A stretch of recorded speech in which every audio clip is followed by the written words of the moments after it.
The village in it with a map and a plan.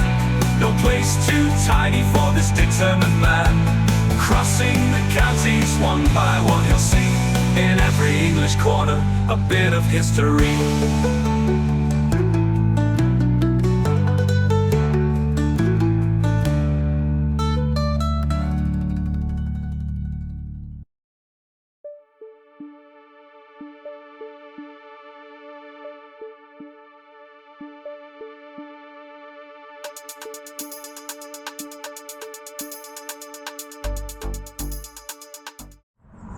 Hello people of Norfolk, it's a while since I graced your county, isn't it?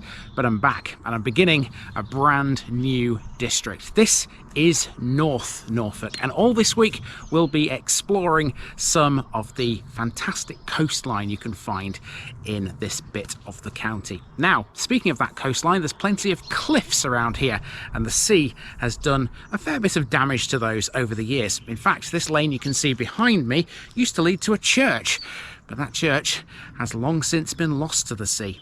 This is Sidestrand.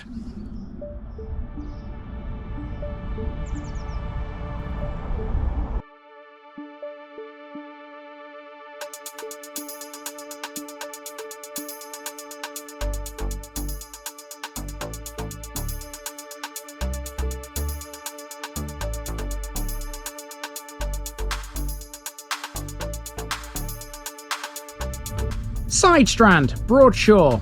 This week on TVI, we're making our first foray into the wonderful world of North Norfolk. There's 122 parishes in this one, and a lot of them line the coast. It includes some fabulous coastal resorts like Cromer and Sheringham, but there's more than a few great little villages out here as well. Here's a corker to begin with. It might only be small, but Sidestrand has a really interesting backstory to it. Located just over 3 miles away from Cromer, Sidestrand is located on an ever-shrinking cliff top. Within the past 100 years, coastal erosion has significantly chipped away at that cliff. It used to have a church dedicated to St Michael, but it had to be demolished and rebuilt further inland, as it was threatened by the sea, leaving only the old tower behind. The decision to abandon it was a shrewd one, because the tower was eventually lost to the waves in 1916.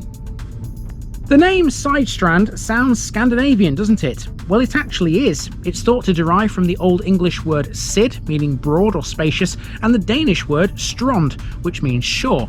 Clearly the Danes wasted no time here when they invaded Britain. Some of the Victorians knew the area by another name, Poppyland. It was immortalised as such in the writings of Clement Scott, a poet and a playwright who was an influential theatre critic for the Daily Telegraph. Let's have a look at it then and see what Poppyland looks like today.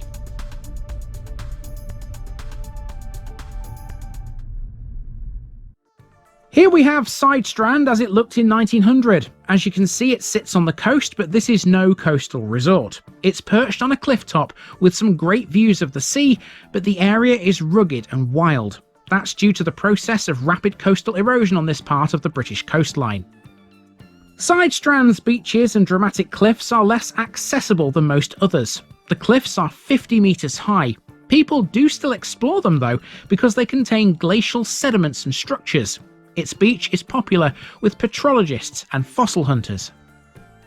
Sidestrand was a very different place at this time. By zooming in, you can see why. The coast is now a lot closer to the village as the sea has chipped away at the shrinking cliff. So much so that one landmark the Victorians knew simply doesn't exist anymore, the old St Michael's Church. However, a new one had just been built when this map was produced, and it still stands here today, further inland. It's next to Sidestrand Hall, which is also still very much here, although it has an educational use these days. There are two other things shown on this map which are different today. One is this windmill, which is no longer there, and the other is the reading room to the south. That still stands, but it's not a reading room anymore. Given all of that, here's what Sidestrand looks like now, and you can tell straight away it's far closer to the sea. In another 100 years, this could well be a lost village, so it's important to put this on the map properly here. So, how are we going to do that? Well, here's our route. There won't be a lot of walking here. We'll start on Tower Lane, where we'll talk a bit about coastal erosion before taking a drive down Cromer Road to the present church. Whilst there, we'll discuss what's become of Sidestrand Hall these days. To finish with, we'll carry on down the road in the car until we reach the old reading room. It'll be a fleeting stop there before we head down the road to Trimingham to leave Sidestrand behind. So it's not a complicated one by any means, but it will be a bit awkward in places. We start on Tower Lane in the north of the parish. This is a dead end as it comes to an abrupt stop at the cliff which Sidestrand sits on. Over the past few centuries, the cliff has continually worked its way closer and closer to the village thanks to coastal erosion. In the 1870s, you would have come down this road to get to the local church dedicated to St Michael, but you can't do that anymore. As the cliff continued to disappear, so did the locals' hope of the church surviving into the 20th century. It was therefore demolished and rebuilt elsewhere. Tower Lane gets its name thanks to what was left behind. Only the tower of the old church and the graveyard remained in 1881 after the rest of the church had been removed. It would take 35 years, but the tower would eventually succumb to the sea, falling off the cliff in 1916. Tower Lane used to be important for the local Coast Guard. About halfway down the remains of it is a holiday let called Rocket Cottage. On the old map we saw earlier, this was marked. It was, though, referred to there instead as the Gun House. They are one and the same thing. A gun house was also known as a rocket house or a rocket station. It was a building used to store and deploy life-saving rocket apparatus to rescue people from shipwrecks.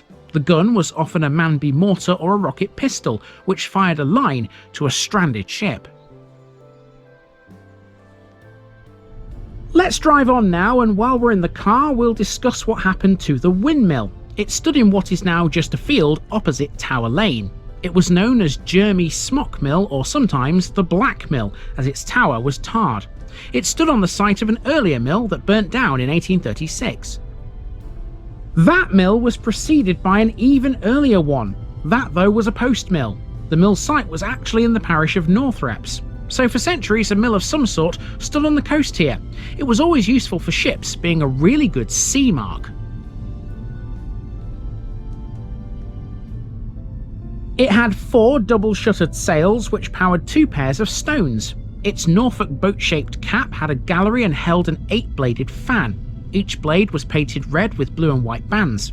It was blown over in a gale in 1921 and never rebuilt. The church was, though. Let's see that next.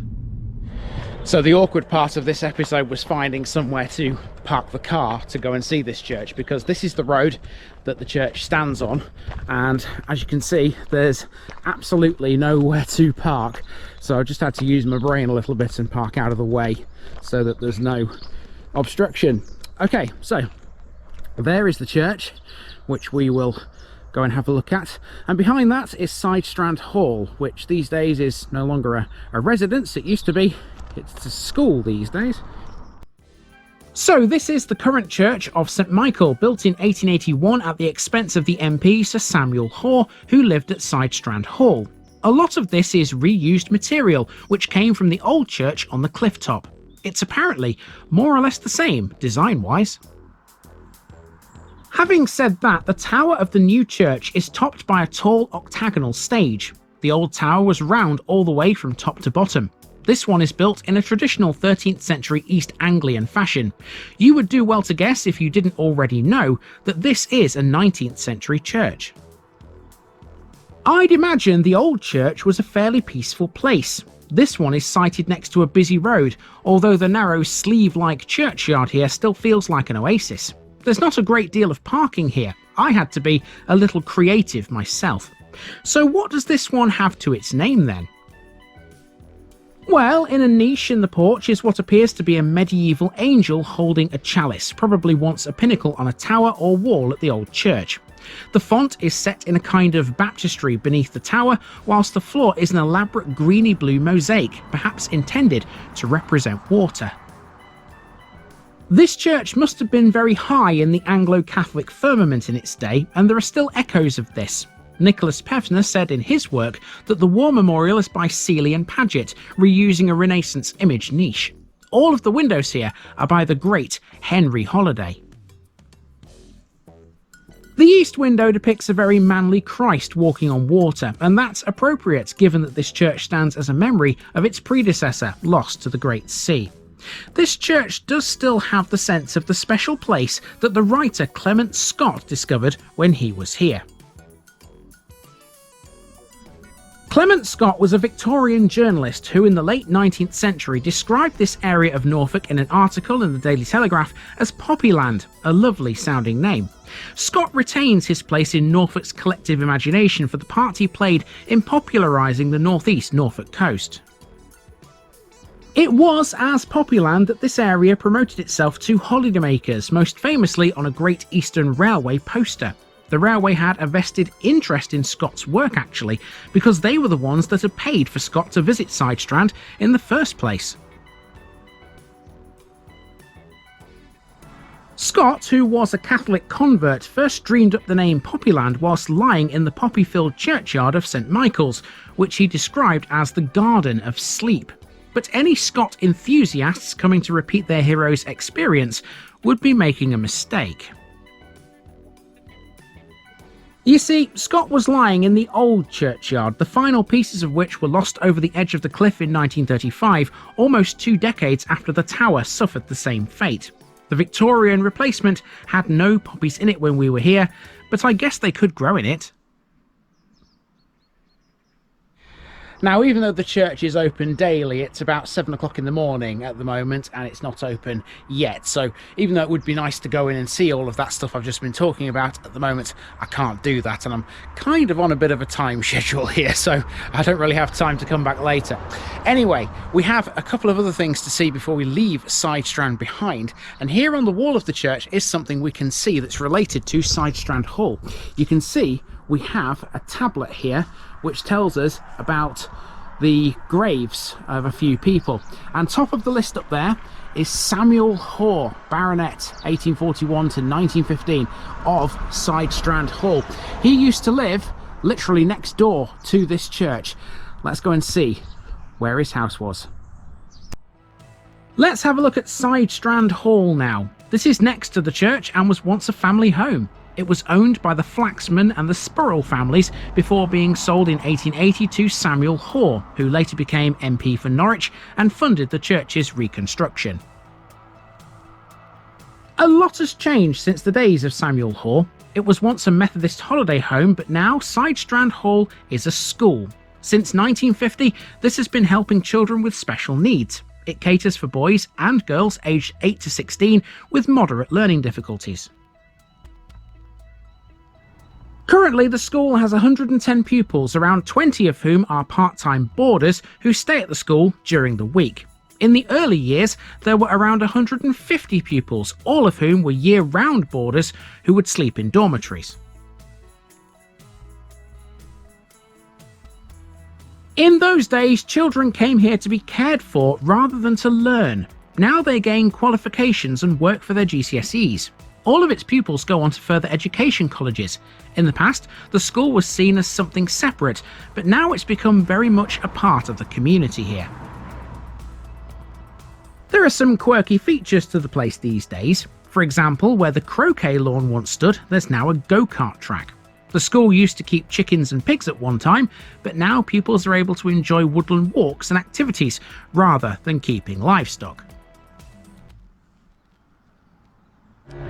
So obviously a lot of greenery, a lot of trees and things. You can't really see Sidestrand Hall from literally outside the front entrance, but it is there, and that is where Samuel Hoare once lived, the guy who funded the reconstruction of St Michael's Church. Now the sun's coming up and it looks fantastic. It's going to be a nice day today, and that means the next village is going to look cracking. So we're going to be heading this way to the next village, but to get there, I've got to drive.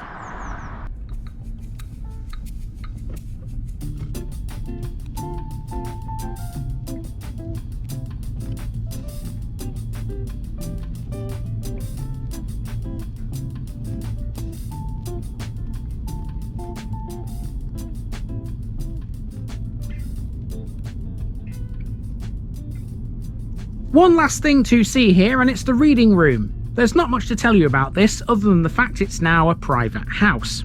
There's a more historic reading room at Overstrand, closer to Cromer. That was funded by Lady Battersea and also housed a tennis court and a cricket ground at one time. Alright, we've reached the end of the first episode in North Norfolk. Only 121 to go. That's easy, I'll have them done in a week. If only. I won't, but I will have 4 more done by Friday. Tomorrow, we're off to a place where you could once find a big golf ball overlooking the sea.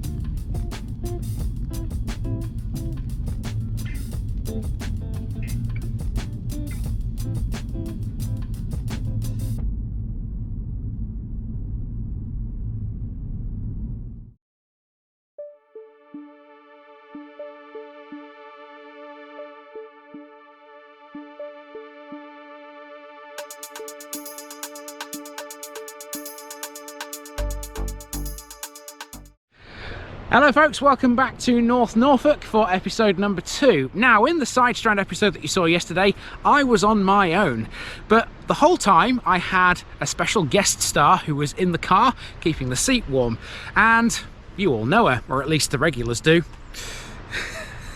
It's been a while since Nikki's been in a regular episode, hasn't it? It certainly has. I'm not coming any closer to a cliff top. Yes, we are. We are indeed still on the cliff top here, which we mentioned yesterday in the Sidestrand episode. We have this beautiful view here of the sea, don't we? And the sounds of the sea too. Indeed. It's been great watching the sunrise here this morning. So now we're going to walk around a village which sits right on this cliff top, and that cliff top is ever shrinking and the village is getting ever closer to the water. This is Trimingham.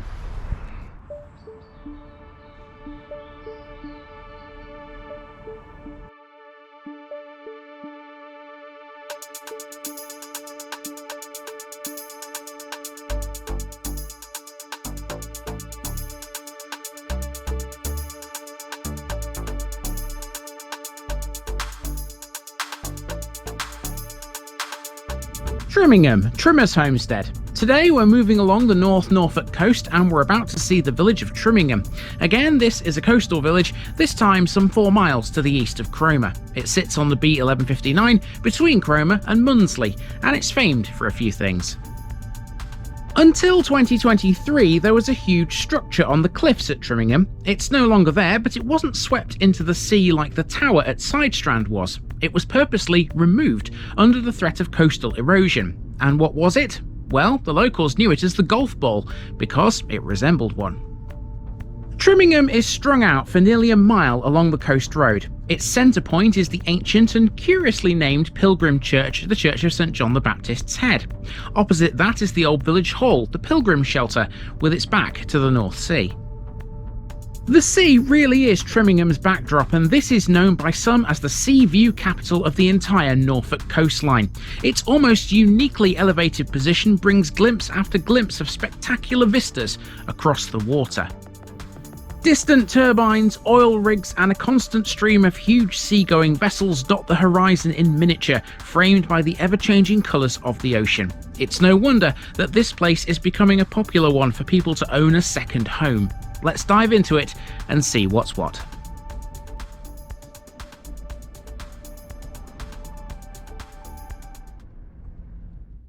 Right, let's get going, and this is what Trimingham looked like in 1900. If you're familiar with this place, you'll know straight away that this is a lot closer to the sea than it used to be. Trimingham has always, though, been a linear clifftop village with some unrivaled views of the North Sea.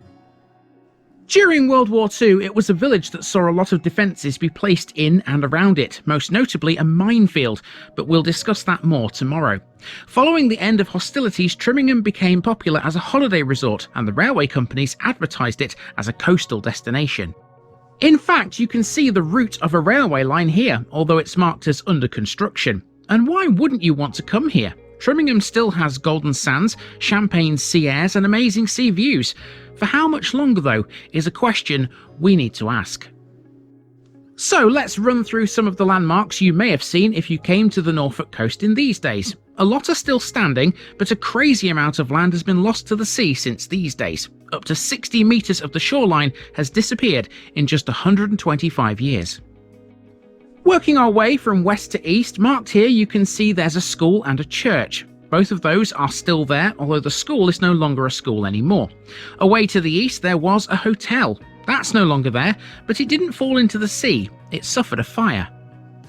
A lot of the things we're about to see on this walk are not marked here, but that's because Trimingham gained loads of new facilities in the early 20th century. Not shown are things like the Methodist Chapel, the Pilgrim Shelter, and even the railway station. It wasn't yet built. And so how does all that translate into what the modern Trimingham village looks like? Well, this is how. As you can see, the shoreline is a lot closer to it now. Trimingham could well be a lost village in another 100 years, and so who knows what changes will occur between now and then. The route around this one is going to be fairly simple. We'll start in what is a big car park these days, which is not what it used to be. We'll then head west along the coast road, taking in a couple of bits on Middle Street as we do.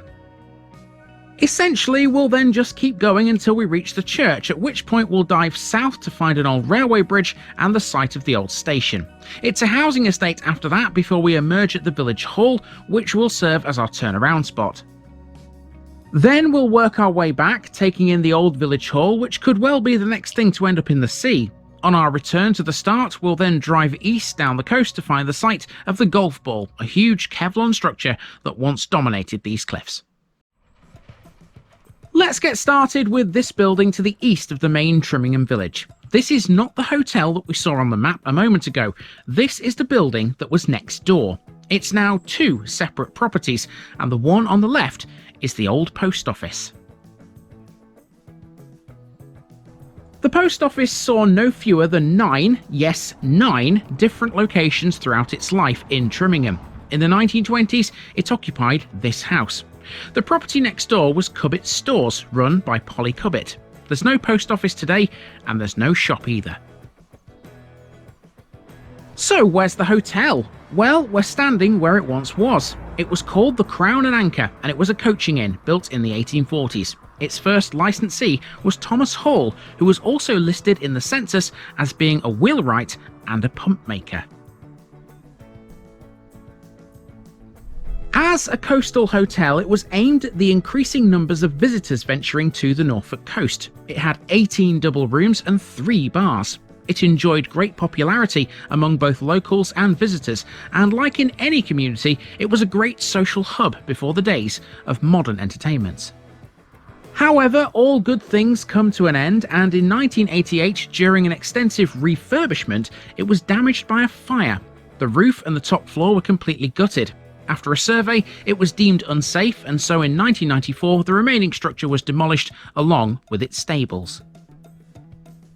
Its site is now mainly used for car parking. The old promenade road nearby was closed off and incorporated into the grounds of Cliff House. The cliff edge has now disappeared somewhat since the hotel came down, now reaching to where the old gardens used to be.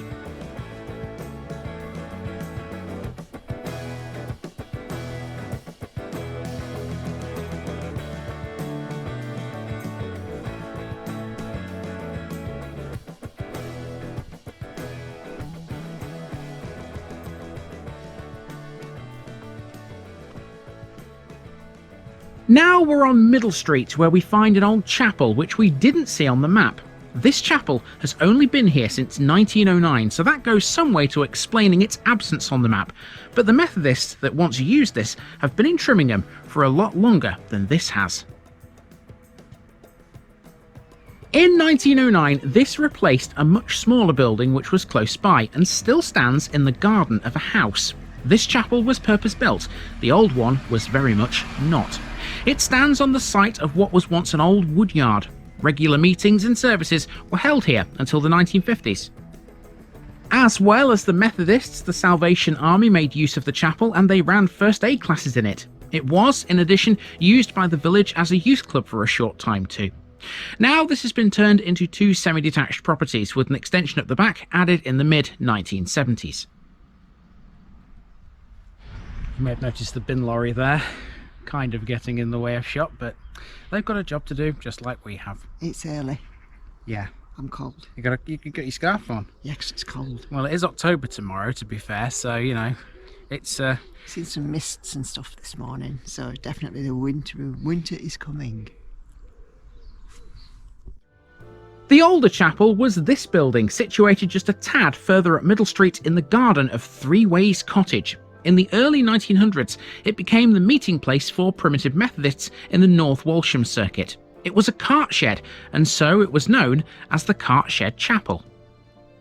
The original cart shed was a wooden structure built onto the end of a brick and stone building. The wooden part was later replaced by the Methodists. Prior to using this, they held services in the open air for around 40 years in the garden of Clifftop Cottage, presumably long since lost to the sea.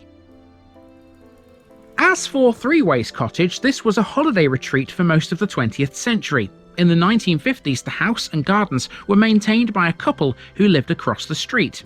They kept the property ready for the owners, the brothel bank Fowlers from Leicester.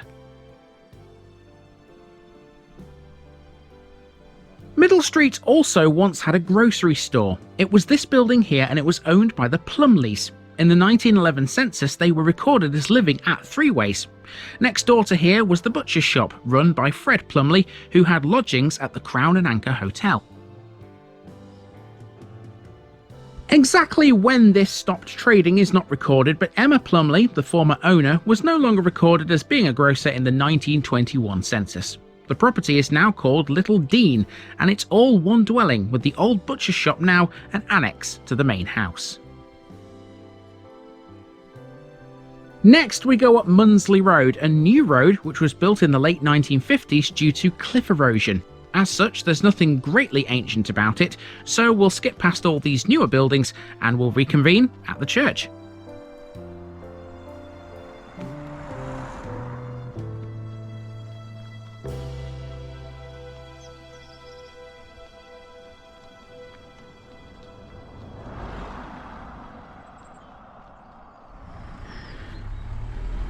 What are we doing here, Nikki? The card's going on. Yes, for those who don't know me, this is what I do when I visit a place. I leave one of these cards so people know I've been. I never got a chance to do this yesterday in Sidestrand because I never saw a notice board anywhere. It's probably blow off the second that we leave here, but yeah, we'll leave it there. I'll leave it there. It's as good as anything.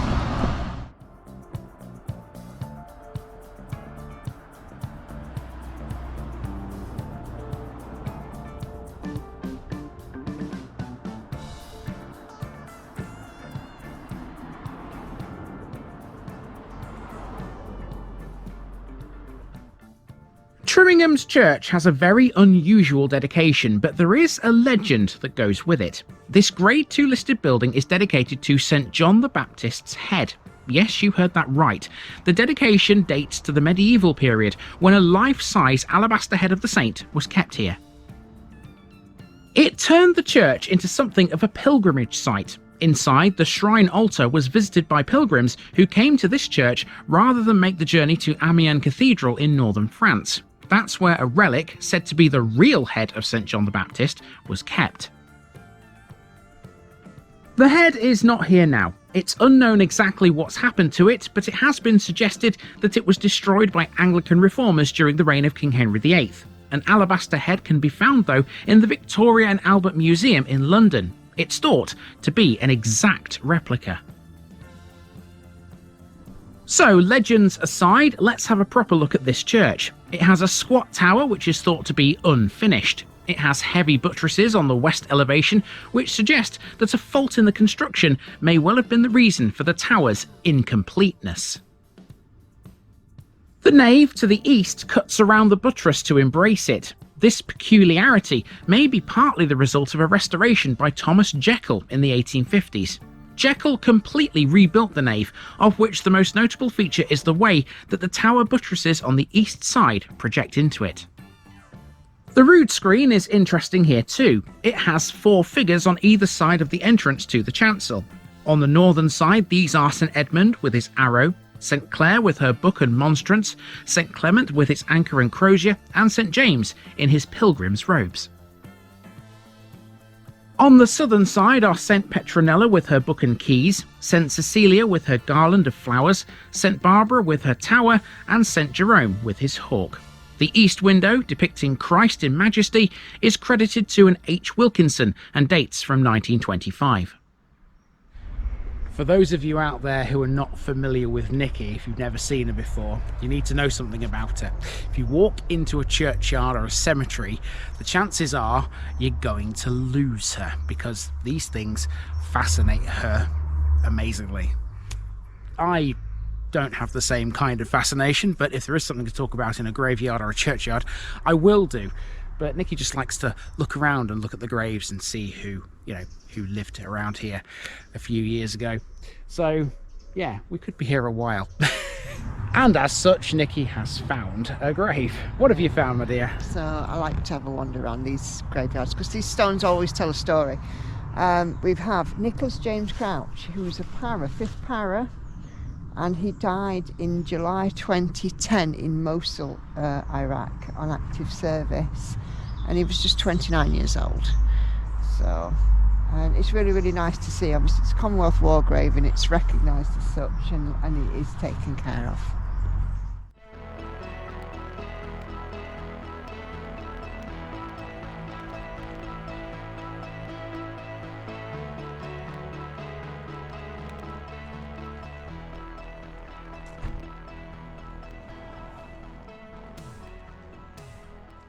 This is the lower part of Church Street we find ourselves on now, and next to see is the old school. It was built in 1849 by Lord Buxton for the education of poor children and remained in use as a school until 1932. After this, the youngsters of the village attended the Belfry School in Overstrand. Following its closure, it was used as the village hall for 3 years until its functions were moved to another building. Now known as Buxton Hall, it's a private house, but it did have some other uses. For example, in the 1980s and 1990s, Norman Spence ran a motor repair shop here. This part of Church Street is the narrowest bit of the busy coast road through the village these days, and it's been on the parish council agenda for decades to get street lighting and or a footpath past the houses to join the pavement at the church.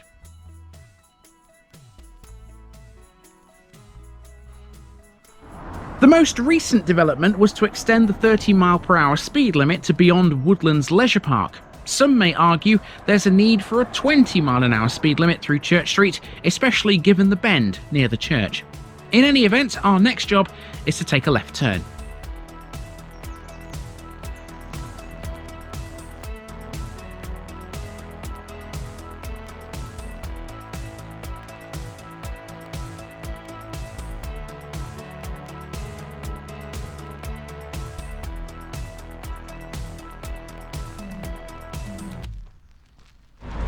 Yeah, it's not exactly a picnic walking down that road because it has no footpath, but we managed it, didn't we? Yeah, dodging our way through. Now we're standing on a bridge which doesn't actually cross anything these days. That's because what used to be beneath our feet here has long since disappeared. It was the route of a short-lived railway line. It was called the Norfolk and Suffolk Joint Railway, and Trimingham had a station. Trimingham Station sat midway between Cromer Beach and North Walsham. It opened in 1906 and closed in 1953, along with the line it served. In 1938 and 1939, it hosted an LNER camping coach. Now gone, the bridge is the only real clue that the line and the station were ever here. Sidestrand, to the north, also once had a station. It was called Sidestrand Halt, and the site of that is now occupied by a field which doesn't look greatly dissimilar to this one. So what happened to the railway here? We're on the coast, so surely it must have been well used. Well, not exactly, no. Trimingham Station was of a similar design to the one formerly at Overstrand, although access to the platforms was provided by steps from a gateway on the road overbridge. The station site has now been redeveloped into a small housing estate.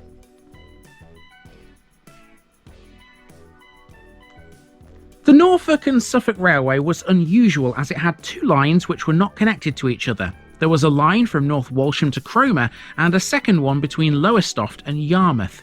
The lack of a connection between them might have been its biggest flaw. It closed because its economic viability was reliant on seasonal holiday traffic. Whilst it might have been busy in the summer, a decline in passenger numbers in the winter proved too much of a gap to fill. It had also been duplicated by other, more direct routes by the time of this line's closure in 1959. The other section between Lowestoft and Great Yarmouth closed in 1970, but even that had been given a stay of execution in the early 50s by the construction of several holiday camps along the coast. We have seen a bit of that line before, in the Corton episode 3 years ago. Now we've made our way to the westernmost extremity of Trimingham and we're at the village hall. Simply known as Trimingham Hall to many, the community's fortunes have been significantly enhanced of late thanks to the completion of this new state-of-the-art village centre. For many years, Trimingham had a much smaller communal venue. We'll come to that in a few moments. It only had a maximum capacity of 25, so as you can imagine, it quickly became inadequate. A new hall was proposed in the mid-2000s, and by 2013, the wheels were in motion for it. A new hall management committee was formed and funding support became available from a number of sources, like the Big Lottery Fund, Sheringham Shoal Wind Farm, North Norfolk District Council, the Geoffrey Watling Charity, DEFRA, and the local residents' fundraising efforts. By 2015, a suitable site was purchased. It was known as Stonefield on Cromer Road. A year later, in 2016, building work began, and by April of 2018, the new hall was completed. It was officially opened by Norman Lamb, the local MP. In total, the final cost of the new hall had come to £750,000. Okay, so we're heading up now towards the Pilgrim Shelter. I'll explain what that is in a moment, but on the way I thought I'd have a little look at the bus stop because people like to know this information. So if you live in Trimingham, you can catch the CH2 to North Walsham. And that's it. And that's basically it. There's nothing much more. So earlier at the church, we learned about how Trimingham became a place of pilgrimage. This next building is literally called the Pilgrim Shelter, and it's a reminder of the days when people would flock here to seek out the alabaster head. In more recent times, it served as the village hall. It's a lot more modern than you might think, though. This was built in 1935 by Reverend Page. It was intended to be a reading room and a meeting place. Page also built other properties in Trimingham, namely Pilgrim's Rest, Pilgrim's House and Pilgrim's Cottage, all in a similar style. This might be small, but it was well used by the village for many functions, including council meetings, jumble sales, fetes, parties, and many other gatherings. Being surrounded by lawns, when the fete was held, the stalls were set up around it, and car parking was on the field behind it. The shelter still functions as a meeting place, despite the fact there's a brand new village hall in Trimingham these days. In 2018, the site was chosen for a deep history information point, one of 11 such locations around the Norfolk coast. Information boards tell of a world that once existed here. So, in effect, Trimingham has two village halls now, and both are well supported. The question is, for how much longer? Will the Pilgrim Shelter reach its centenary in 2035, or will it be claimed by the eroding cliffs and sea by then? This is really close to the cliff edge. And here we have proof of that. The Pilgrim Shelter is on a dead-end lane called Loop Road, which used to be the main road through Trimingham once upon a time. In fact, I can prove that. Let's bring that old map back up again, and you'll see how this all used to be. Here you can see Loop Road as it was in 1900. It literally arced in a loop around the northern end of Trimingham, rejoining the current road at Middle Street. Now, the main road follows a much straighter course. A lot of Loop Road doesn't exist anymore because the sea has claimed it. It's hard to believe that Loop Road was the main road at one time. When the new one was built, this remained open to traffic for a time, but it was only for light vehicles and access. It used to have a house on it called Bottledean Cottage, which was another location for the post office. It also had Rotunda Cottage, one of the oldest properties in the village. Built before the 17th century, it was said to be used as a lookout in smuggling days. Its position was perfect because it was directly opposite the lane, which at the time led to Trimingham Beach. By By the mid-1970s, cliff erosion had reached the road in two places and barriers were placed across the road to stop all traffic using it. It was still possible to walk the length of the road at that time, but in the late 1980s, the road fell away in two places and it was no longer possible to use at all. Since the 1920s, somewhere between 40 and 50 metres of the coastline has been eroded away by the North Sea, depending on which part of the cliff you're stood on. Most of it that's now gone was farmland, and the remaining area up to the main coast road is now disused meadow. It is quite incredible to think that there was a road here that ran around the edge of these cliffs. It's now been lost to the sea. It's somewhere beneath those waves. It's amazing. You know, I'm stood right on the edge of the world here, or it feels like that, and these cliffs are such a steep drop. The information boards at the Pilgrim Shelter tell you don't climb on these cliffs, and you can see why, because you certainly would not want to be falling down these. It's a long way down there. Now, there is a beach down there, as you can see, sort of, but you can't really access the beach from up here. You have to go into a place called Mundsley to do that, and I'll be doing that in tomorrow's episode, because there is something well worth talking about on the beach, as you'll see tomorrow. As you leave Trimingham to the east, you pass a track that leads to the edge of the cliffs. It runs to the former Cliff Farm and a black timber chalet called Windy Ridge, the latter of which is used as a holiday home today.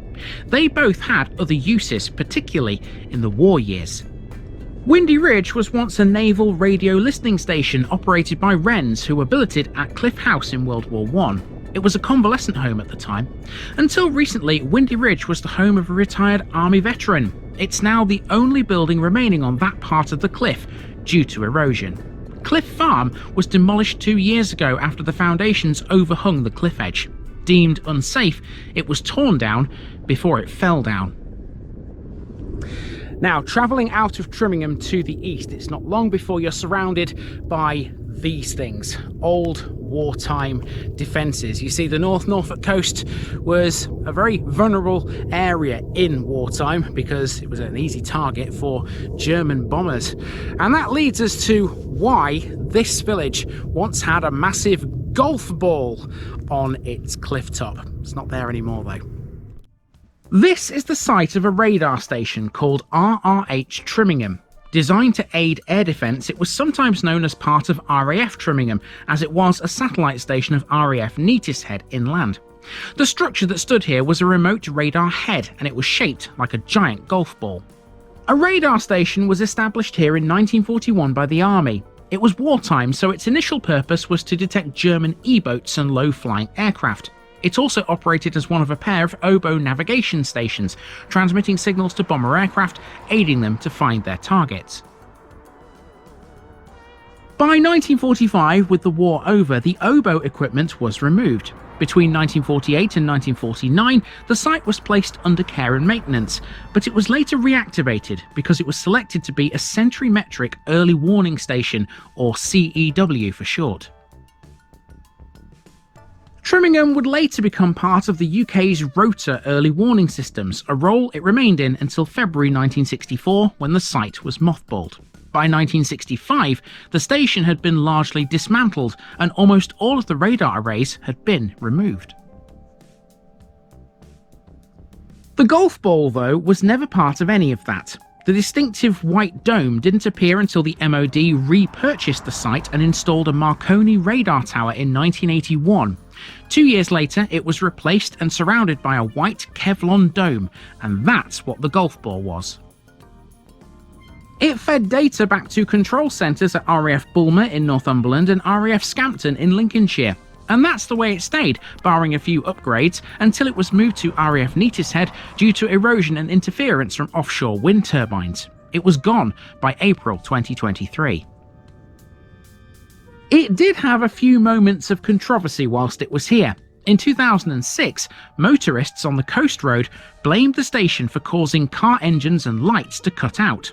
Speedometer dials would behave erratically too, swinging up to 150 miles an hour as people drove past.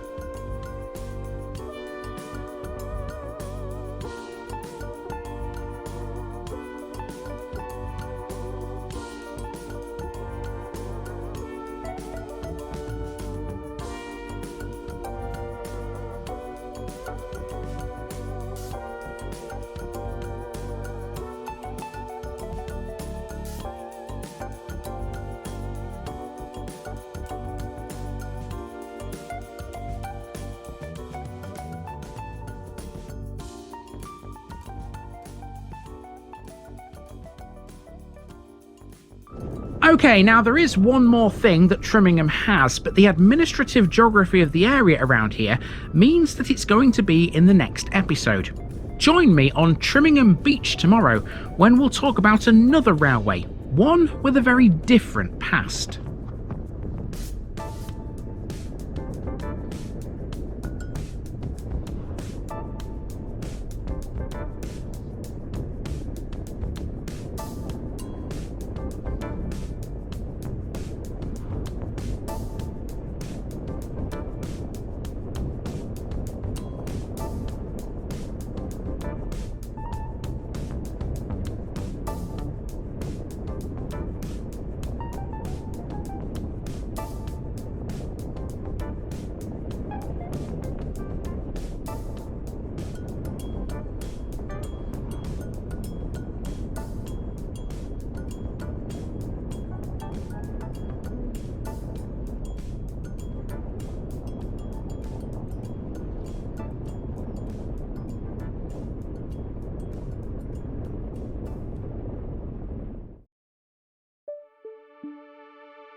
Welcome back to North Norfolk again, people, for episode number 3. Now, here's something a little bit extra to the episode you saw yesterday. We saw Trimingham yesterday. At the end of that episode, we talked a bit about RAF Trimingham and the radar station, did a bit of urban exploring, didn't we? Well, if you come into Munsley, which is where I'm standing right now, you're faced with this street as you enter it on the right hand side. That's Collingwood Drive, and that is where the technical site for RAF Trimingham used to be many years ago. But we're not interested in that in this episode. We're instead interested in something else to do with Trimingham, and that would be Trimingham Beach. But to get to that, you have to go into the parish of Gimingham.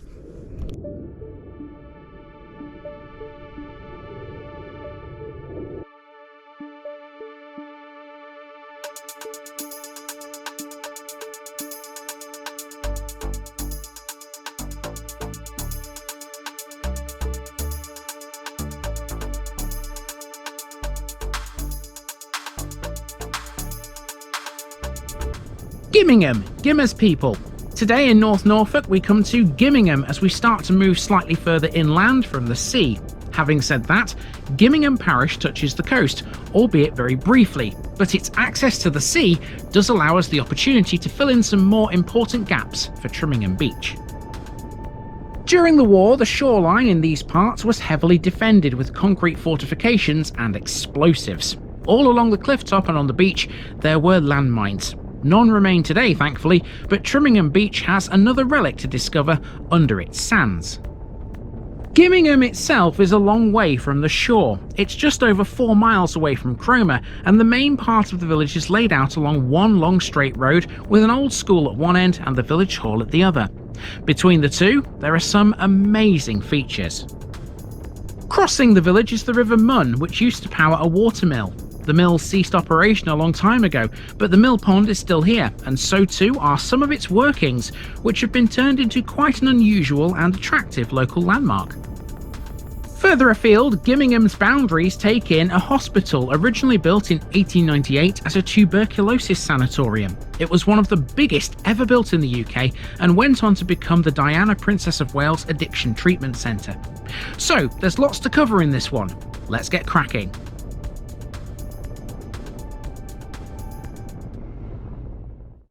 Here we have Gimingham as it was in 1900. Not a great deal has altered since these times. The boundaries are still very similar, if not totally the same as they were here.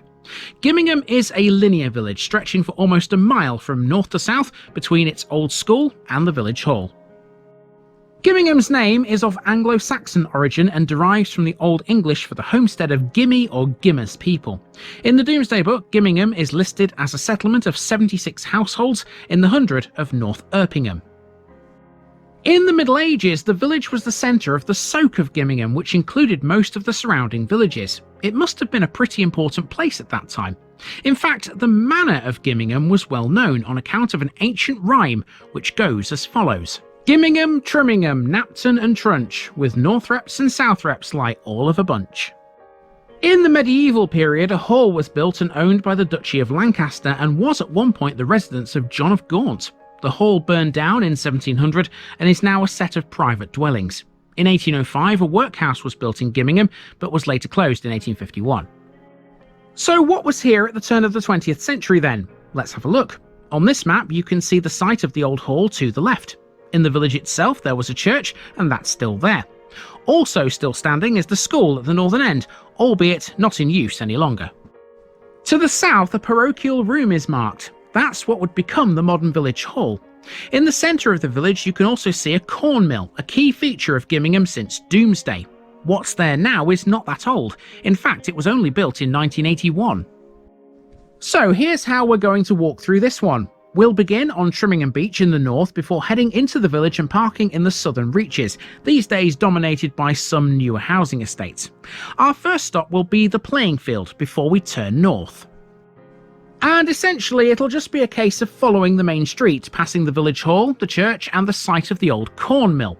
Beyond those, we'll then go and find the school before turning around via these lanes at the top and heading back from whence we came. Pretty simple stuff. To end the episode though, we'll need to take a drive to the east because Gimingham's boundaries also take in the site of the former Diana Princess of Wales Addiction Treatment Centre, which began its life in 1898 as a tuberculosis sanatorium. Let's get things going with the gorgeous Trimingham Beach. Note Trimingham Beach, not Gimingham Beach. Even though we are in Gimingham here, Trimingham Beach extends this far east and we're actually at the safest spot here where you can access it. There are reasons for that. All along the coast, access to Trimingham Beach has become very difficult over the years. There used to be several tracks which provided ways to get to it, but they needed to be renewed every time there was a cliff fall or erosion. That stopped though when landmines were sown. This beach was a minefield in the war. They were laid to protect RAF Trimingham and the radar site where the golf ball used to be. There were also mines all along the cliff tops. Don't worry though, you are quite safe on this beach these days. There are no mines here today. The wartime activity here stopped all the fishing activity which had been prevalent here for several centuries. There was a gangway, a simple dirt track leading to the beach, which the fishermen used. Today, we know that gangway as Vale Road, and it remains the best way to the beach. When the MOD came along, the gangway was requisitioned and the cliff tops and cliffs were sown with the landmines. No one, therefore, was allowed to use the beach access. This saw the breakup of the fishing community in the village, along with the fishermen's former way of life. Before the war, fishermen sent their catches to the Great Yarmouth Fish Market via the railway, gaining it a nickname, the Crab and Winkle Line. Fishing activity began again in the early 1970s. In particular, there was a boom in crab fishing again, resulting in the gangway being tarmacked. That was just after the mine clearing operations, which took 20 years from 1946 until 1966, when the beach and the cliffs were finally declared safe for the public to use. Mines are not a relic you'll find on this beach anymore, but you will find something that is, if you know where to go. Trimingham Beach has the remains of a disused railway track. Speculation has raged online about why this is here, and for several years it's been an unsolved mystery. A lot of it is buried under the sand, but some sections are exposed. You can even see wheels from its former wagons. Some say the track was laid during World War II to assist with the construction of concrete fortifications, but others disagree. Others claim it was used after the war to take the landmines further down the beach for controlled detonation. So when exactly and why exactly was this track laid? Well, the answer is actually nothing to do with the war. The tracks were built in 1973 to support the building of the coast's protection structures, i.e. the timber revetments which go along the cliffs and the groins which stretch out into the North Sea. Because Trimingham Beach is a really remote location and there aren't any nearby beach accesses thanks to cliff erosion, the tracks were designed to move things around like concrete, steel sheet piles and timber. It all makes perfect sense when you think about it that way. Much of the track was destroyed by cliff falls during construction and was covered by eroded materials. This is why workers physically couldn't get to the tracks to remove them when they'd done their job. Over the years, the material that covered them has washed away though, and has left them partially exposed. The abandoned railway tracks have become something of a tourist attraction. There have been suggestions that they should be removed to a museum, but thankfully the council have never wanted to move them, and so they remain as a fascinating piece of Trimingham heritage. I have to say, people, there's nothing quite like the sound of the waves lapping the shore. And if you walk down Vale Road towards Trimingham Beach, it's literally all you can hear in the background. It's beautiful. It really is beautiful. This is a special place, people. It really is. Perfectly safe these days. No landmines and nothing sinister. No railway. It's been covered over by the sand these days. Just leaves Trimingham Beach as a really peaceful, calm place with just the sound of the waves in the background. It's lovely. But of course these waves are eroding these cliffs. Big problem, but it's not cost effective to maintain sea defences these days, as we learned yesterday. Now, that's pretty much it for Trimingham Beach and for the coastline in this North Norfolk run, because now we're going to start and head a bit further inland, and our first job is to get ourselves to Gimingham village, which this actually falls within. Trimingham Beach is part of Gimingham parish. Now the village is a lot different to what we've so far seen in North Norfolk, as you're about to see.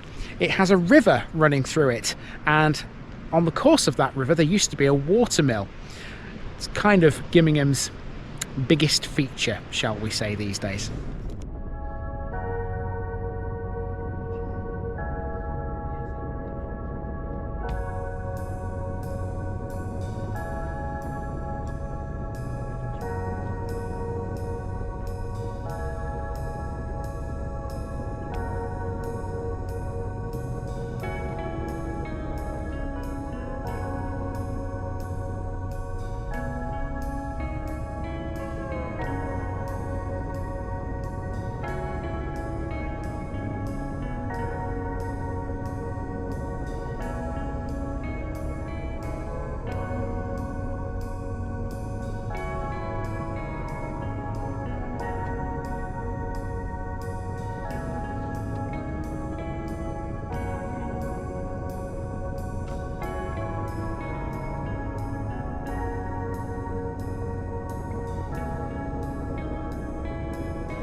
Gimingham's southernmost sections aren't terribly interesting, if I'm honest here.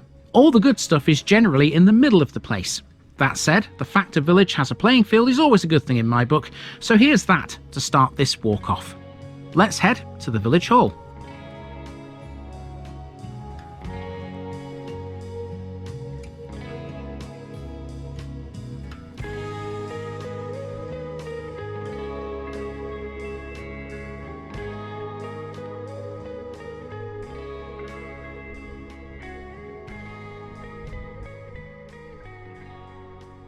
Gimingham Village Hall was built in 1896 by a baronet, Sir Thomas Fowell Buxton. It cost about £200 to do so, which at that time was a tidy little sum. It was built as a parochial room, and mainly it was used by the C of E Men's Society and by Methodists for religious services. In the early 1930s, the hall was given by Sir Thomas's son, Rodney Buxton, to the church, in trust for the village. In 1976 it was sold to the parish council for a nominal sum of £5, and today it's run like any other village hall by a committee of people that live in Gimingham itself. It's used for many local and communal events, but also available for hire for private ones. Given it's only a short stroll from Gimingham Church, it makes an ideal spot for wedding receptions. From a practical standpoint, it has its own catering facilities and holds a licence for playing music. And so Nikki is doing the honours on Gimingham's notice board here. Let's get this marked off. True TVI fashion. Yes, indeed. Bit of blue tack on the notice board. TVI has been to Gimingham.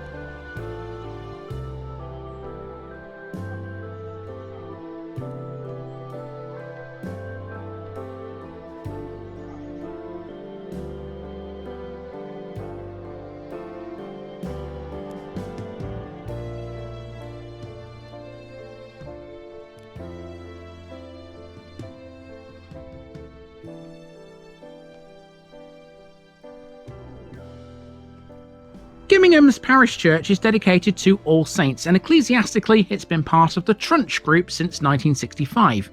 There was an earlier church on the site of the present one. Signs of early Anglo-Saxon coins can be seen in the east wall of the present chancel, dating from the early 14th century.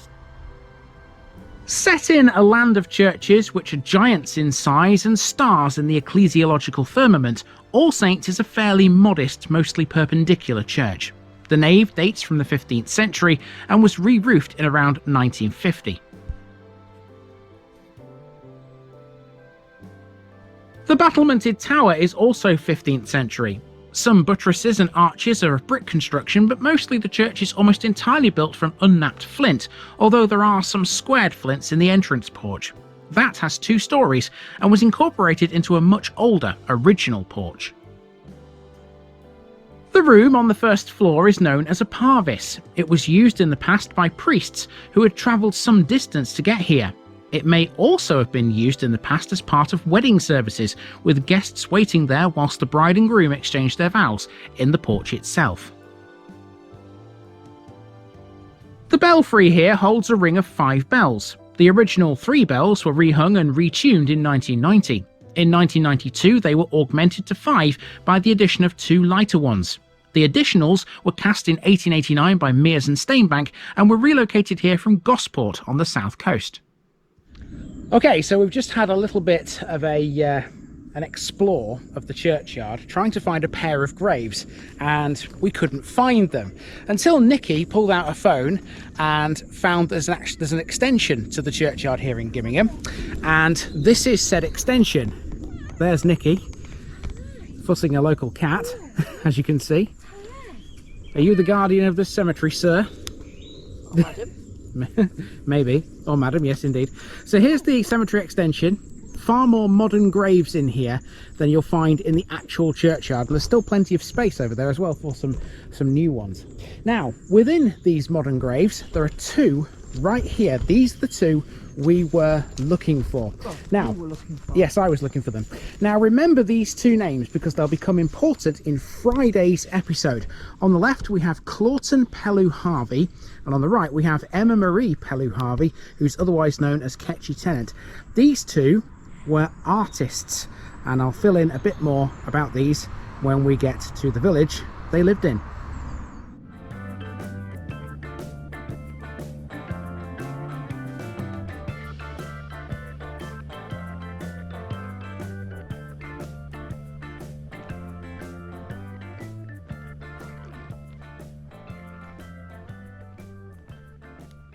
Just over halfway now up the main street, the River Mun crosses the road. The Mun, which is alternatively known as Munsley Beck, is a minor river whose source is in the parish of Southrepps, not too far away from Gimingham. It runs into the North Sea via Munsley. At Gimingham, the river flows into a series of mill ponds. These ponds once fed a watermill whose dam held back a 20-acre broad that used to be fed by the river. There's been a mill at this location since the time of the Domesday Book, although the one here now isn't quite that old. Gimingham's watermill worked in conjunction with a post mill powered by wind.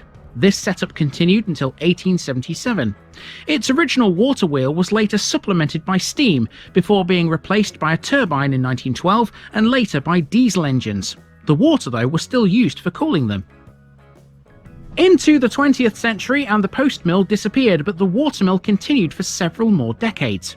Gimingham milled animal feedstuffs until 1976, when it closed down. It remained empty for a while afterwards before being completely destroyed by a fire in 1979. And so the mill you see now is a rebuilding, but it never milled anything. It was put back together in 1981 by the Gotts family as a residence, but they kept the former wheel pit and the mill pond. That's now an attraction, especially for anglers. Bream, carp, tench and roach can all be caught in its waters. And so here we have what is perhaps one of the most unusual pieces of street furniture you will ever see anywhere in the UK. This is the old diesel engine, which provided power to the old mill for many years. The mill may have gone, but this serves as a brilliant reminder of its time. The engine has been perfectly preserved and sits under a special roadside canopy for all to see. Built by Crossley of Manchester, the engine ran the mill's machinery via a belt drive. Now, I'm no technical or mechanical genius, but I can certainly appreciate something like this. Pretty much throughout this whole walk, we've been distracted by something in the sky. It's been making quite a loud noise. We reckon it's some kind of military aircraft that's maybe doing some exercise over the North Sea, but we can't see it, so we can't sort of determine what it is, really, can we? No, well, I've seen it, but what I've seen is tiny. Very small. You're so way, for me, as a complete amateur, way out of my Expertise? To see what it is from that distance. It's just not possible. You know what? It's probably par for the course around here. These military aircraft probably fly around here all the time. Well, when we were in Sandringham, recently, and it was exactly the same there. Mm-hmm. But of course, from where we are, we're not used to it. No.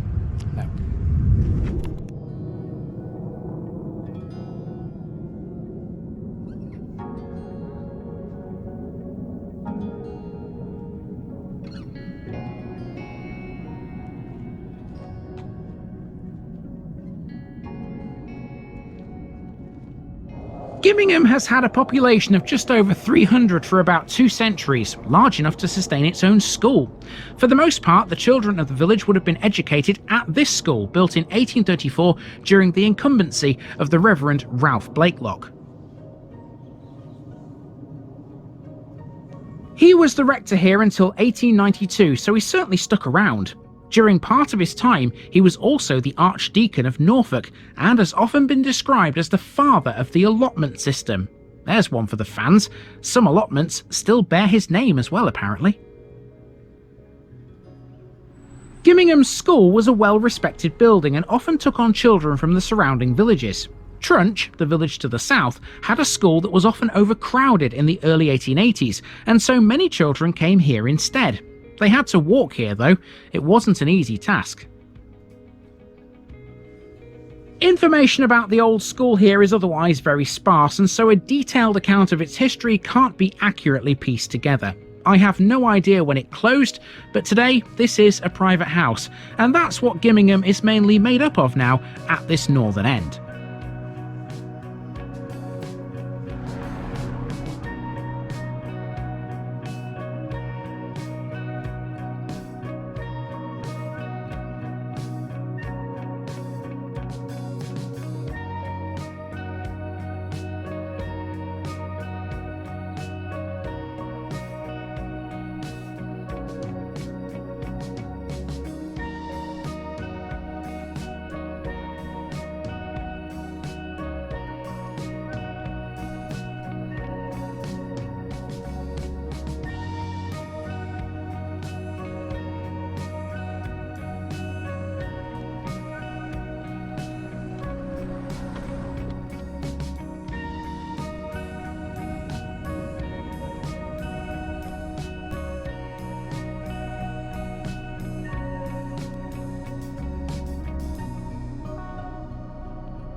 Okay, so we're just making our way back to the car now. We've stopped outside the church just for a few minutes in this sort of leafy glade that surrounds Do you know what? Considering that tomorrow it's October the 1st, it's really quite pleasant. It's not too hot and not too cold.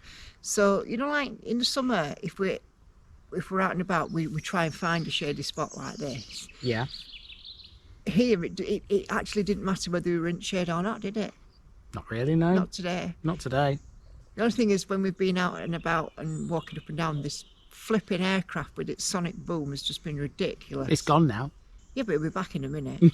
Go on, what were you saying?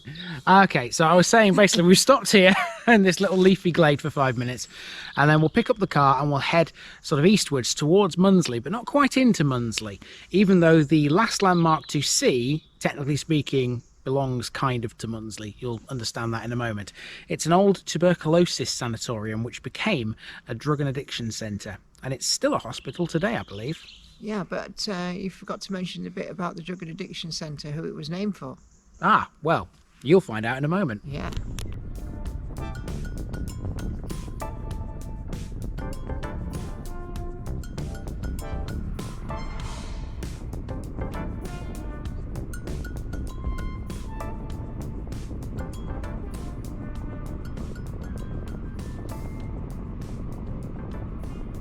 In 1898, one of the largest tuberculosis sanatoriums in all of Britain was built, right here in Norfolk. It sits in the far eastern reaches of Gimingham's boundaries, almost in Munsley. It later evolved into a hospital and was finally closed in 1992.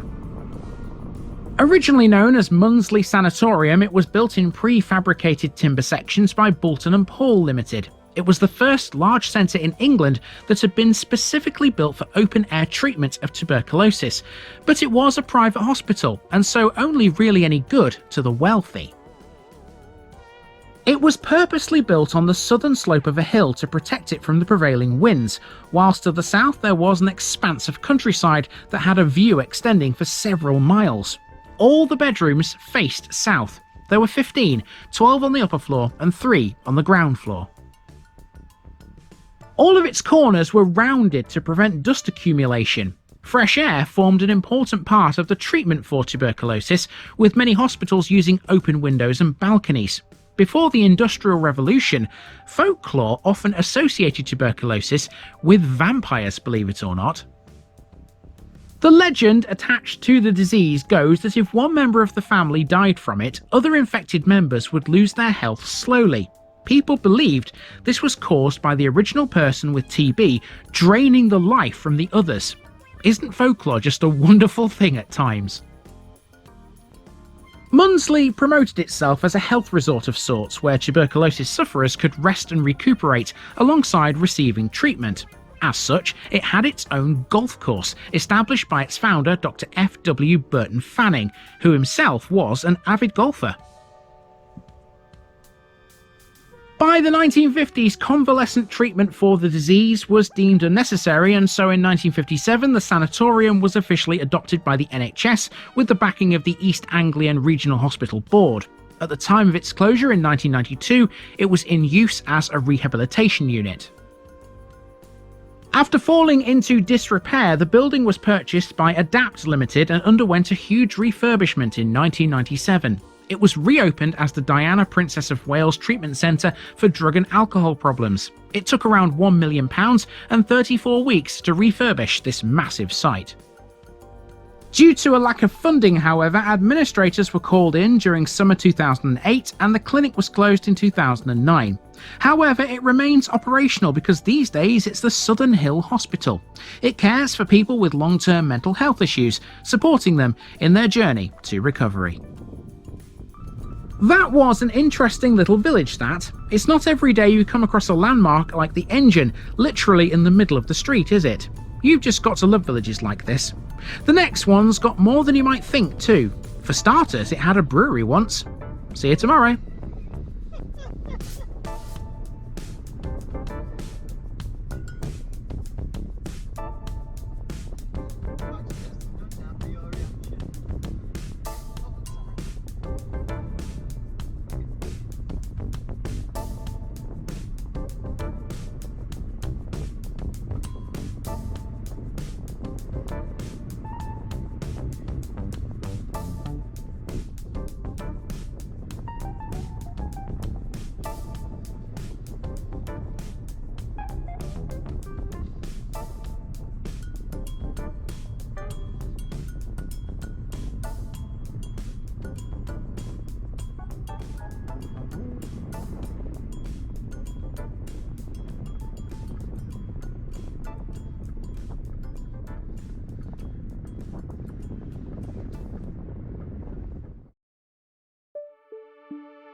Hello folks, welcome back to North Norfolk once again. We are back for the last 2 episodes this week. We've had a nice little sleep in a village called Bacton, haven't we? Well, yeah, not in the village, in a room. rooms, Yes.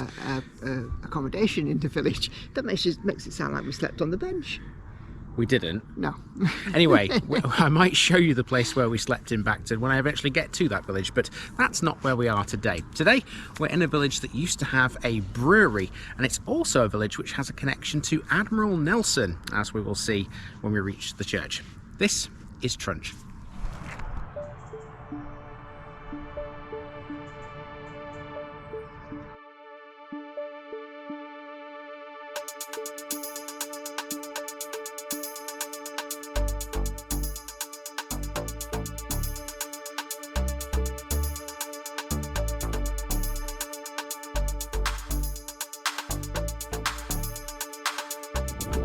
Trunch, Upland Wood.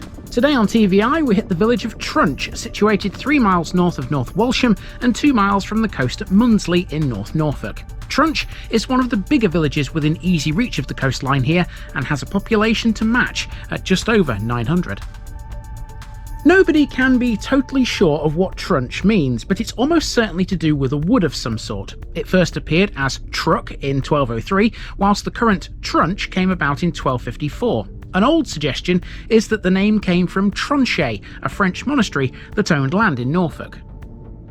Modern etymologists still can't agree on what it means, but the latest theory suggests it's related to Welsh, a bit odd seeing as we're almost as far away from Wales as is possible here. In any event, this is a beautiful little village and it has some quirky features.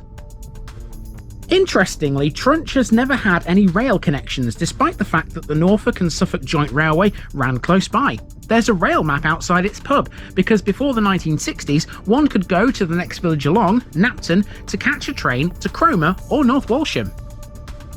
And Trunch might be a familiar name to you if you like your English folk music. The fictional village of St Just near Trunch is known in those circles as being the home of the former satirical folk duo, the Kipper family, aka Chris Sugden and Dick Nuds. Let's go to work and put Trunch on the map. Here we have Trunch as it was back in 1900. It was a lot smaller than it is today, and essentially it was all laid out in a linear fashion from east to west along a main street that passed through a central triangle. It's a little more clustered today, given the addition of some modern estates. That said, the core of the place remains the same, and the rest of the parish remains rural and agricultural. Trunch was surrounded on all sides by some good farmland and a few places where other industrial activities, like brickmaking for example, took place. Zooming in a bit, let's see what Trunch had to its name. It was pretty standard stuff for a Norfolk village of the early 1900s, but it's changed so much since. The church in the middle of the central triangle has been the focal point of Trunch for centuries. Everything else has grown up around it. You can see there were 2 chapels, both on the same road. Neither of those exist now because there's a new one elsewhere, which they were the forerunners of. The new inn is marked on the corner of the central triangle, and on another corner is a second inn. That one's the Crown. Both of those still exist, although the Crown now occupies a different building. The school on the other corner has also gone, but you can still see where it was today. On the beer theme, clearly marked too is Trunch's brewery. That's also gone now. The eastern sections of the village look more or less the same as this, but the west has transformed into a mass of housing estates. This is why Trunch is one of the bigger villages in the Cromer area today. And to prove that, let's see what this looks like in 2025. There you go, you can see a massive difference, can't you? The western side of the village is so much more built up now, whilst the east still looks fairly sporadic. So, how are we going to get ourselves around this one? Well, this is how. We'll start by driving into Trunch from the east, checking out the site of an old brickworks on the way. Then we'll park here at Primrose Close and start the walk on Chapel Road. We'll follow that to the central triangle, where we'll check out what's become of the new inn these days. There's a footpath around the back of that which will take us to Brewery Road. There we'll look at the site of the brewery before cutting back towards the old school, the Crown Inn and the church. From there we'll form a loop around these eastern lanes, taking in the Manor House on the way. To finish with, it'll be a simple case of working our way back to Primrose Close via the new chapel and the playing fields, neither of which existed back in 1900. That shows how much Trunch has developed. Let's get to it. So, if you're driving into Trunch from Mundsley, you will pass the site of the brickworks, and this is what it looks like now. You do well to know they were made here just by looking at this field, but if you're a good detective, you can make out the extent of them on overhead maps. Bricks were made in Trunch for hundreds of years. Although they are no longer made here, there's still plenty of evidence left. For starters, the lane that passes this site is called Brick Kiln Road. There were actually two kilns here. One of them finished burning in 1910, and the other one stopped working slightly later in 1916. The traditional way of making Trunch bricks was to extract the clay in the autumn or early winter and to temper it in winter or early spring. Then the bricks would be moulded and dried, either by leaving them outside in the summer or firing them in the kilns in the winter. Many of the older cottages in Trunch are made of flints, but bricks were also used extensively, mostly for corners or around windows. Keep your eyes peeled for them as we walk around the village. It's likely that roof and floor tiles and drainage pipes were also made in Trunch too, right here. We start our walk on Chapel Road, a street name that refers to not just one but two religious buildings. One was a primitive Methodist chapel and the other was Wesleyan. Here on the end of the modern Primrose Close is where the latter used to be before it was demolished. Little is known about the Wesleyan chapel, but it ceased to be a religious building in 1937. That's because a new chapel was built on the road to North Walsham, and so it was no longer needed. During World War II, it was used as a base for the Home Guard before eventually being knocked down. Chapel Road now remains as the only physical clue to its once existence because there are no obvious remains of it. It's now been completely built over by 20th century housing. Let's follow this for a short way into the middle of Trunch.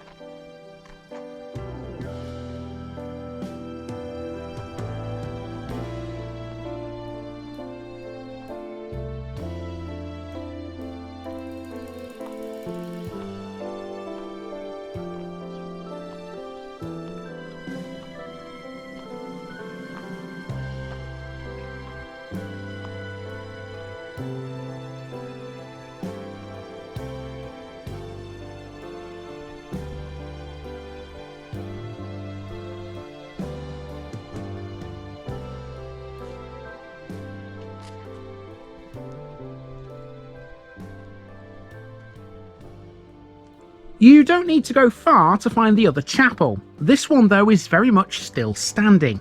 Here we have the old primitive Methodist chapel, and there's some debate as to when this was built. Some sources claim 1852 or 1859, but there's also a theory that dates it back to 1807. Here's why. In 1907, the chapel is known to have celebrated a centenary, which would suggest it was built 100 years beforehand, right? Well, possibly. It could also have been a celebration of 100 years of the movement in Trunch, and not the actual building. In any event, this too closed in 1937. Until 2014, a very, very long time since it last hosted a religious service, this was a vehicle repair garage. That has since moved to new premises, but the chapel still remains. Today, this is a private house, having been converted to residential accommodation. Have you found the village sign? Maybe. These Norfolk villages have these wonderful village signs, don't we? And this one here in Trunch is absolutely no exception. If I just tilt the camera up because you can't see it here. Look at this. That's beautiful, that, isn't it? Fantastic. And this is right next to the church, and this bungalow here, which we're going to talk about in a moment, but it's also next to this building. Now, what do you think that was? Looks pretty pub-like to me. Correct. In the middle of the village now, you're looking at what used to be its beating heart. This used to be a pub called the New Inn, although more recently it was Trunch Corner Shop. It closed in 2022 following the retirement of the owners. Let's discuss this magnificent building in a little more detail. As far as surnames in Trunch go, Primrose is a really important one. That's why there's a Primrose Close off Chapel Road. The family built many of Trunch's important structures, including this old pub. It was built in 1837 by William Primrose. It was originally single-storey and thatched too. It was first owned by Philip Primrose and then by Stewart and Patterson at some point in or just after 1903. As a pub, it lasted until 1961. Shortly after that, though, it was closed for good. Before it became a general store, it was a fish and chip shop throughout the 1970s. That was run by a Mrs. Pendred and her son Roger. Today, Trunch is without a shop at all, be it serving chips or general goods. In the past, the villagers had several shops, mostly near the church. There was a post office in Church Street too, which was only recently converted into a house. Now, the little building next to the old pub is an interesting one. It's called Bingalow Back, and if you look on Google Maps, you'll see a marker that points to this house simply entitled Trunch Concerts. You'll often see some posters on the walls outside this listing the same thing. So, what are they? Well, Trunch concerts are exactly what they sound like. They are performances, usually held in the church. They were started in 1997 by a cellist and conductor called Roy Abrams. He retired to Trunch having been a professional musician and a teacher. Seldom, though, will a retired musician give up playing for good. He therefore sought the opportunity to work with the local community to promote a series of concerts, and to do that he even put his own grand piano in the church. From those small beginnings, Trunch concerts performed regularly, 3 times a year in fact. The project would then change from friends playing music into a way to raise money for the conservation and restoration of the church fabric, which became a crisis when the quinquennial inspection of 2001 revealed 2 very large and growing cracks in the tower. Since 1998, the concerts have raised over £27,000 towards restoration projects. All concert proceeds continue to be donated to the church to this day. Meanwhile, the concerts themselves have attracted some big-name professional performers, a list that's far too long to go into detail with.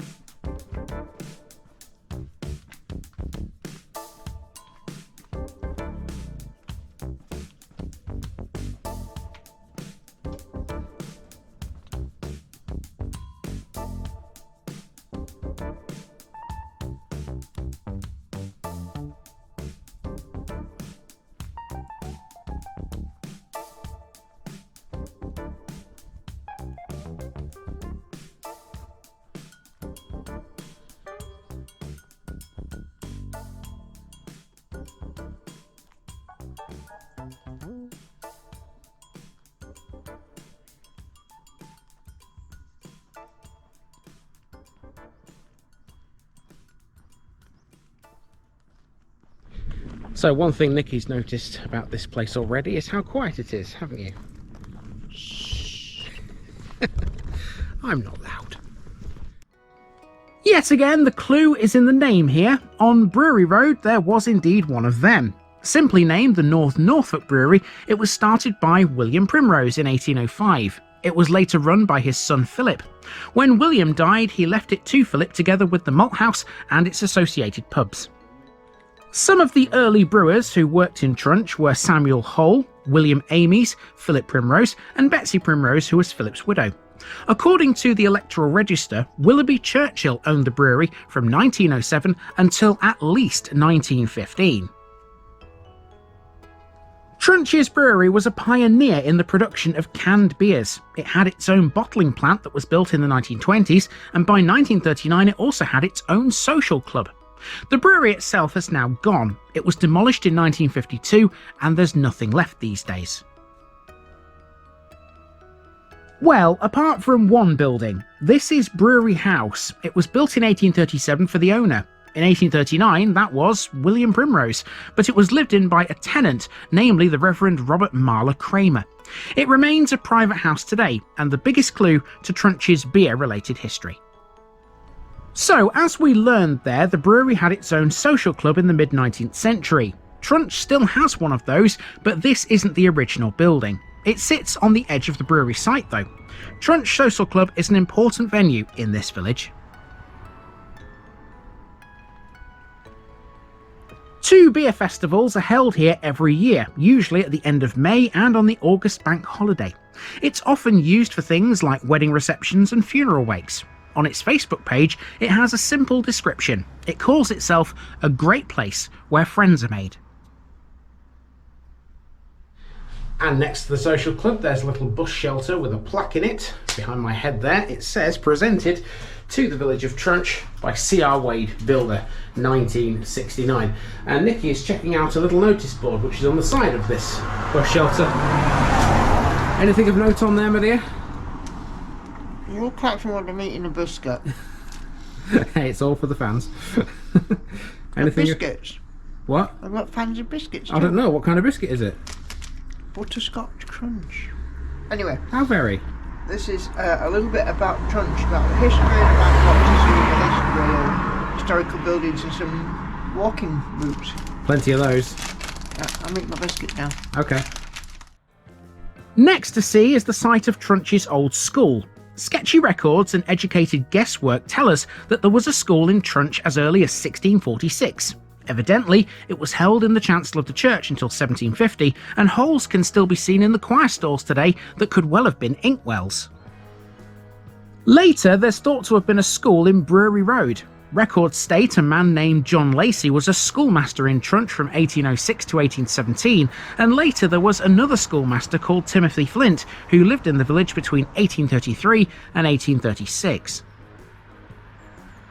All that predates the National School, which stood here. It was built in 1852 on the corner of Back Street and Gimingham Road. It had 2 rooms and separate entrances for boys and girls. Its playground was across the road, and it had room for 72 children in total. As we learned though yesterday, Trunch was a very oversubscribed school. It often took up to 90 children, and any more were sent to Gimingham. It must have been really popular, so it's a little strange that it closed so soon in 1933. But close it did, and all the children moved to Munsley. It became a men's club before the site for a grain dryer. In 1970 it was then bought in a derelict state by Arthur Amis, who lived in this, the schoolhouse, next door. The school itself stood where the garden of the house is today, and this wall is all that remains structure-wise.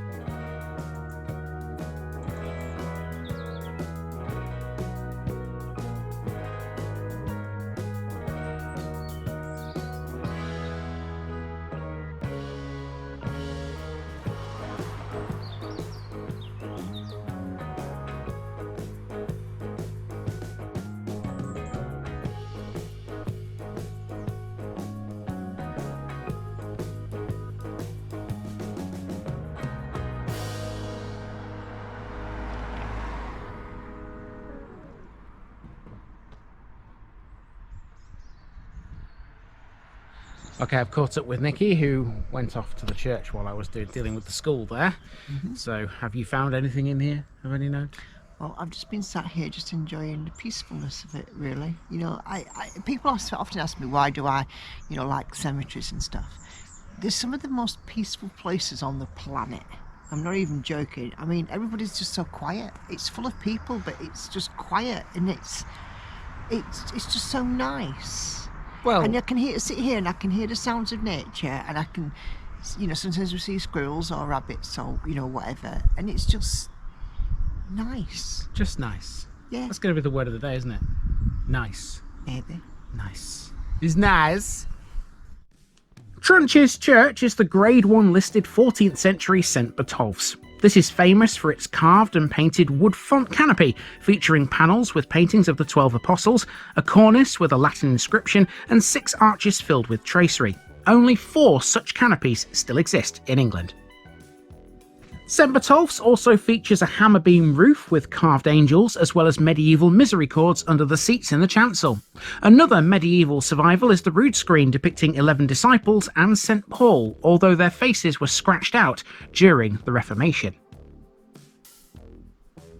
The church is the oldest building in Trunch, but it's definitely younger than what stood here in Saxon times. There are some fragments of stone in the walls which are believed to have been reused from an earlier Saxon church, the same one that was recorded in the Domesday Book. St Botolph's used to have ringing bells. In 1899 there were 3, one made by Edward Piggin and Thomas Newman in 1707, another by Thomas Newman in 1710, and one by John Stevens in 1719. There was a 4th, but it was sold in 1863 because it was cracked. That one dated from 1440. In 1717, the bells were supposed to have been rung to celebrate the acquittal of the Earl of Oxford, who was charged with conspiracy. He'd been accused of colluding with the French to put the Pretender on the throne, but Trunch's parson forbade the ringing as he supported the crown. Trunch has a connection to Admiral Lord Nelson, who we know from our previous adventures was an active figure in Norfolk. His illegitimate daughter, Horatia, lived in Trunch and was married to a former village boy. Indeed, inside this church, one of the memorials mentions her. Her wedding was to a reverend named Philip Ward, who was born in Trunch on the 1st of September 1795. His father was Marmaduke Ward, who was the parish clerk for many years. The couple lived in Trunch Hall, on the road to Bradfield. They were not married in this church. That's an urban myth which often gets sensationalised out here. Philip and Horatia married on February the 19th, 1822, but the service was conducted in Burnham Westgate Church, not here in Trunch. After Philip's death, Horatia moved to Pinner to be near her son, also named Nelson. That's where her grave is too. So Horatia is not actually buried in Trunch, but her name was added to the Ward Memorial you can find here after her death. Nelson isn't the only famous man this church shares links with. In 1589, Robert Thexton became the rector of Trunch. Whilst he was at Corpus Christi College in Cambridge, he was the roommate of Christopher Marlowe, the famous and infamous Elizabethan playwright. Behind the church is the Crown Inn, which has been here since 1953. However, it's known for sure there was a tavern of some description here in the 16th century. The manorial records of Gimingham tell us it had massive walls and heavy oak rafters. The first recorded licensee of the crown was John Norton in 1745, and he sold it in 1819 to Thomas Wells of Worsted. Nothing is mentioned then until 1836, when Joseph Newland was the licensee. He was followed by a huge succession of landlords and landladies. Let's run through the surnames of every single landlord since 1836 in order. They are Newland, Bullymore, Gall, Yaxley, Self, Reynolds, Baker, Humphrey, Cobb, Dixon, Bignell, Willis, Adams, Barnard, Cudmore, Lomax, Wakeham, Whittaker and Madam. The building that stands here now is not the one that John Norton knew. It was originally a pretty thatched number, and it would still be here today had it not been damaged in a fire in 1941. Trading did continue though, with a flat roof instead of a new thatched one. Between 1941 and 1953, this temporary drinking establishment was called the Half Crown. It was eventually demolished and replaced by this building. When Trunch's shop closed, this pub sold the village's newspapers until 2024. It's proper Norfolk where the Crown is situated here, because there's a junction, a big junction, huge, where a load of little lanes all meet each other. I'm sure you remember Choseley from the last time I was here in Norfolk and how we saw something similar out there. Well, it's just the same here in Trunch. Okay, so next up is to head this way. Now it's a straight walk down Munsley Road, which is a lot more sparsely populated than what we've seen so far. Mind you, this eastern section of Trunch still has a lot to talk about. For a start, we're about to pass the allotments, and that'll please a certain section of my viewership.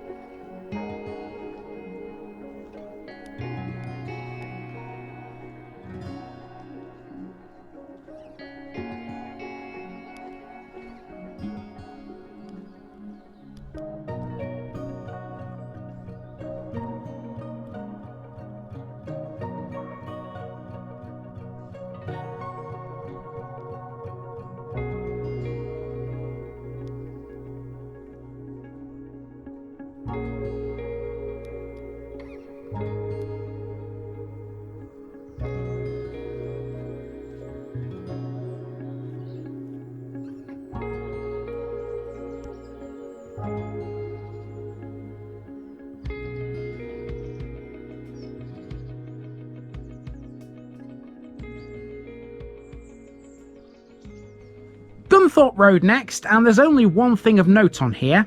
That would be the gorgeous late 16th or early 17th century manor house. This is thatched and still has its original octagonal chimneys and brick mullioned windows. Now, don't mix this up with the other manor house in Trunch. That's right, there are two, so it is a little confusing. To combat that, this old manor house is sometimes referred to as Hall Farm. The other one is on Brewery Road, and have a guess who it was once owned by. Yep, that's right, William Primrose. Later, one of its more notable residents was Alexander Clark. He and his wife Nancy were passengers on the Oriana, the famous cruise liner that sailed from Southampton to Australia in 1960. In doing so, it became the first ocean liner to berth at the Fremantle passenger terminal. Around the corner onto Knapton Road, and next we have the cemetery. The locals still to this day refer to this as the New Cemetery, despite the fact it was opened in 1936. It was opened after the churchyard at St Botolph's became full, and it's sited next to the old rectory. The Lit Gate here was a gift from a Mrs. Lamb who lived in the village. Most of the gravestones in here are legible, with just a handful that are too worn or too overgrown. Linked below is a list of all the known people who are buried in here. Well worth a look for all you genealogists. Are you wanting a little look round in here? I had a sit in the cemetery earlier, I'm good. Are you sure? Yeah, these are more modern ones. The older historical graves have so much more to see on them. I mean, don't get me wrong, I'm not sort of disparaging this in any way, shape or form, but you know, this, to be honest with you, could be a graveyard, cemetery, anywhere. I like the old memorials. We used to do things differently in the Victorian times. Just a bit. Yeah. Now we come to the village hall. This was built in 1912 on a piece of former glebe land that the church had sold to the village. There was some controversy about the ownership after World War I, but that was eventually resolved and it was settled as village property. Arthur Amis, Wally Hicks and Arthur May then bought an extra piece of land for a car park. In 1973 the hall was modernised and it was officially reopened by the MP Ralph Howell. That's the way it stayed until 2019, when there was a major fundraising effort to modernise its kitchen.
So, as we learned earlier, there were two former Methodist chapels in Trunch and they both closed in the same year. With the Primitives and the Wesleyans unified by that date, they needed a new home, and this is that very building. This brand new chapel was built in 1937 at a cost of £1,707. Trunch's local residents helped with that cost, and within a few months they had all the money needed for the site. Speaking of which, the site for this building was given by Mr. R.W. Farman of North Walsham, who was the landowner at the time.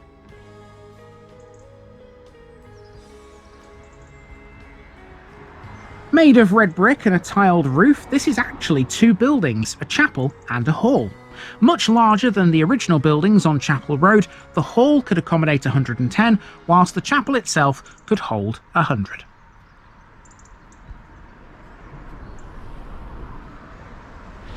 Right, we've just got the playing field left and we just spotted this path which links you to the playing field close to the Methodist church. I thought I was going to have to go all the way around onto another road to get to this, but apparently this is a shortcut. Happy days.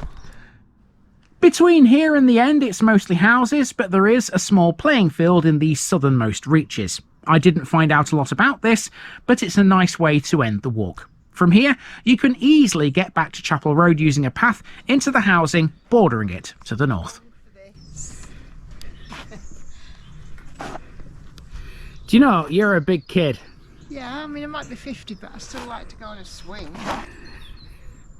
A swing. I know what you're thinking.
That's Trunch done with, so we have one more to visit this week before we end this little trip.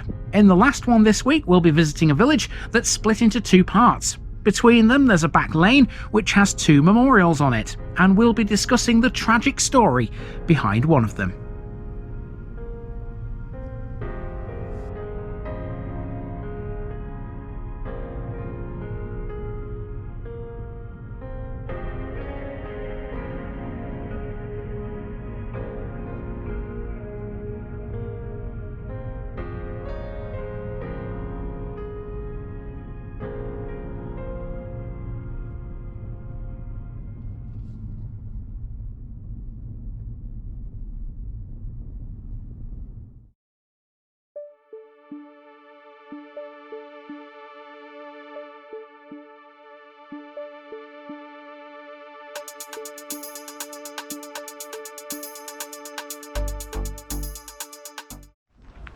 Welcome back to North Norfolk again, people, for the last time this week. Now, to begin this episode, you can see behind me there's a little footbridge, and that takes you, if you cross that bridge, onto something called a common. We know all about commons, don't we? We cover them all the time. Well, this one is in a place called Lower Street, which is half of this village. It's split into two distinct sections. This is Southrepps.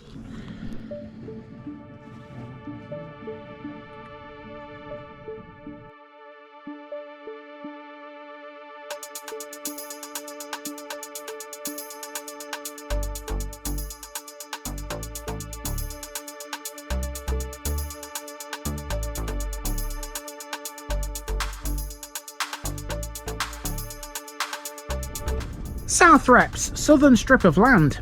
Lastly this week in North Norfolk we come to Southrepps, located just over 5 miles to the southeast of Cromer.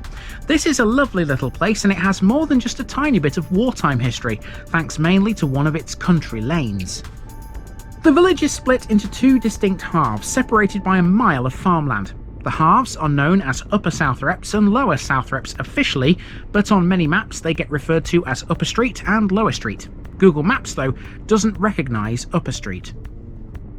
Lower Street is where you'll find Southrepps Common, an area that's open to the public. That also has an old chapel and a social club. The lane connecting it to Upper Street, or Upper Southrepps, has two memorials, one which remembers Sergeant Edward J. Meyer. We'll tell his story here. The main village has, or had, 2 shops and 1 pub. There's also a village hall which provides a venue for a number of regular users, like the Southrepps Society of Local Historians, for example. The parish church of St James stands tall over the village at the northern end, giving the village a focal point.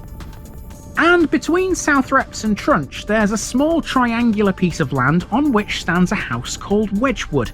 That used to be the home of 2 people we briefly encountered earlier this week in Gimingham. We'll tell their tale too. Lots to cover as always, so let's go.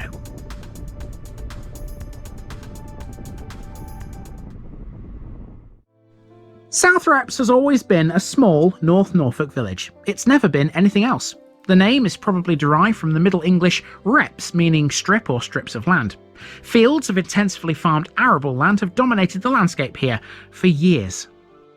Here you can see that land quite well, and you can easily make out the 2 sections of the village to the north and the south. These have not changed. Southrepps is still split into these 2 parts. Nowadays, though, very few residents have any direct involvement with the activities on the land. The population of the village hasn't changed dramatically since these times, but there have been relentless changes to its social and economic life. Many of the houses are partially occupied either as holiday lets or second homes. A significant proportion of the permanent residents here are retirees. Let's see what it had in a bit more detail. I've only focused in here on Upper Southrepps because that's the main part of the village. Lower Street is smaller and much more piecemeal in its makeup, so today we'll be walking mainly around this. Notice straight away here, there are a few gaps. Those have been filled in with housing now, and so the route around this will be a circle, despite the fact that Southrepps is a very linear looking village here. It presented a very residential form here, with only the church and an old chapel appearing to be buildings of note. Not shown here is the pub called the Vernon Arms. Neither are the village hall or the shops, which we'll see on our walk. So how does all of this compare to the modern Southrepps village? Let's have a look, shall we? As you can see, it's grown a bit. There are new build areas to the west filling in those gaps. It's now much less of a linear place and more of a cluster. So that should make the route around it pretty simple. Here's how we'll do it. We'll start by driving through Lower Street and checking out the memorials on this lane before starting our walk here at a business called Miganglia. From there we'll go east over the playing field to the village hall. At that point we'll go back west to find the Vernon Arms and the old post office. The church will come next after going up Church Street, and then the rest of the walk will see us use Clipped Hedge Lane and Sandy Lane to return to Miganglia via the shop on the corner of Thorpe Road. It's not the most complicated route ever, and it's fairly flat too. Sounds good to me. We begin on Southrepps Common, a 14-acre biological site of special scientific interest which is open to the public. You can find this in Lower Street, the southern portion of Southrepps, which is separated from the main village by a mile's worth of farmland. In addition to this, there's a larger area of 32 acres that's a local nature reserve. It's owned by Southrepps Parish Council and managed by the Southrepps Common Group. It forms part of the Norfolk Valley Fens Special Area of Conservation. Southrepps Common supports woodland, reed beds and many species of grass and wildflowers. Across the site there are over 160 plant species, and it has an 800-metre long boardwalk which allows access to the most interesting and important parts of the reserve. It's open to all members of the public. Opposite the Common is Southrepps Social Club. The history of this place is connected to a former reading room which used to stand at a nearby junction. The Ordnance Survey map from 1905 clearly marks a reading room in Lower Street at the crossroads of Chapel Road and Pitt Street. The need for a reading room declined throughout the 20th century and the building fell into disrepair, and in the 1980s an application was made to demolish it. But that led to the villagers realising that by doing so they were going to lose a valuable asset. To combat that, they built the social club to replace it. This club has a successful bowls team that meets every Tuesday, playing in the Broadland League. Its extension was completed in 1983 to allow more room for carpet bowls. The building also houses an original billiards table, and for many years the club also held an annual summer fair.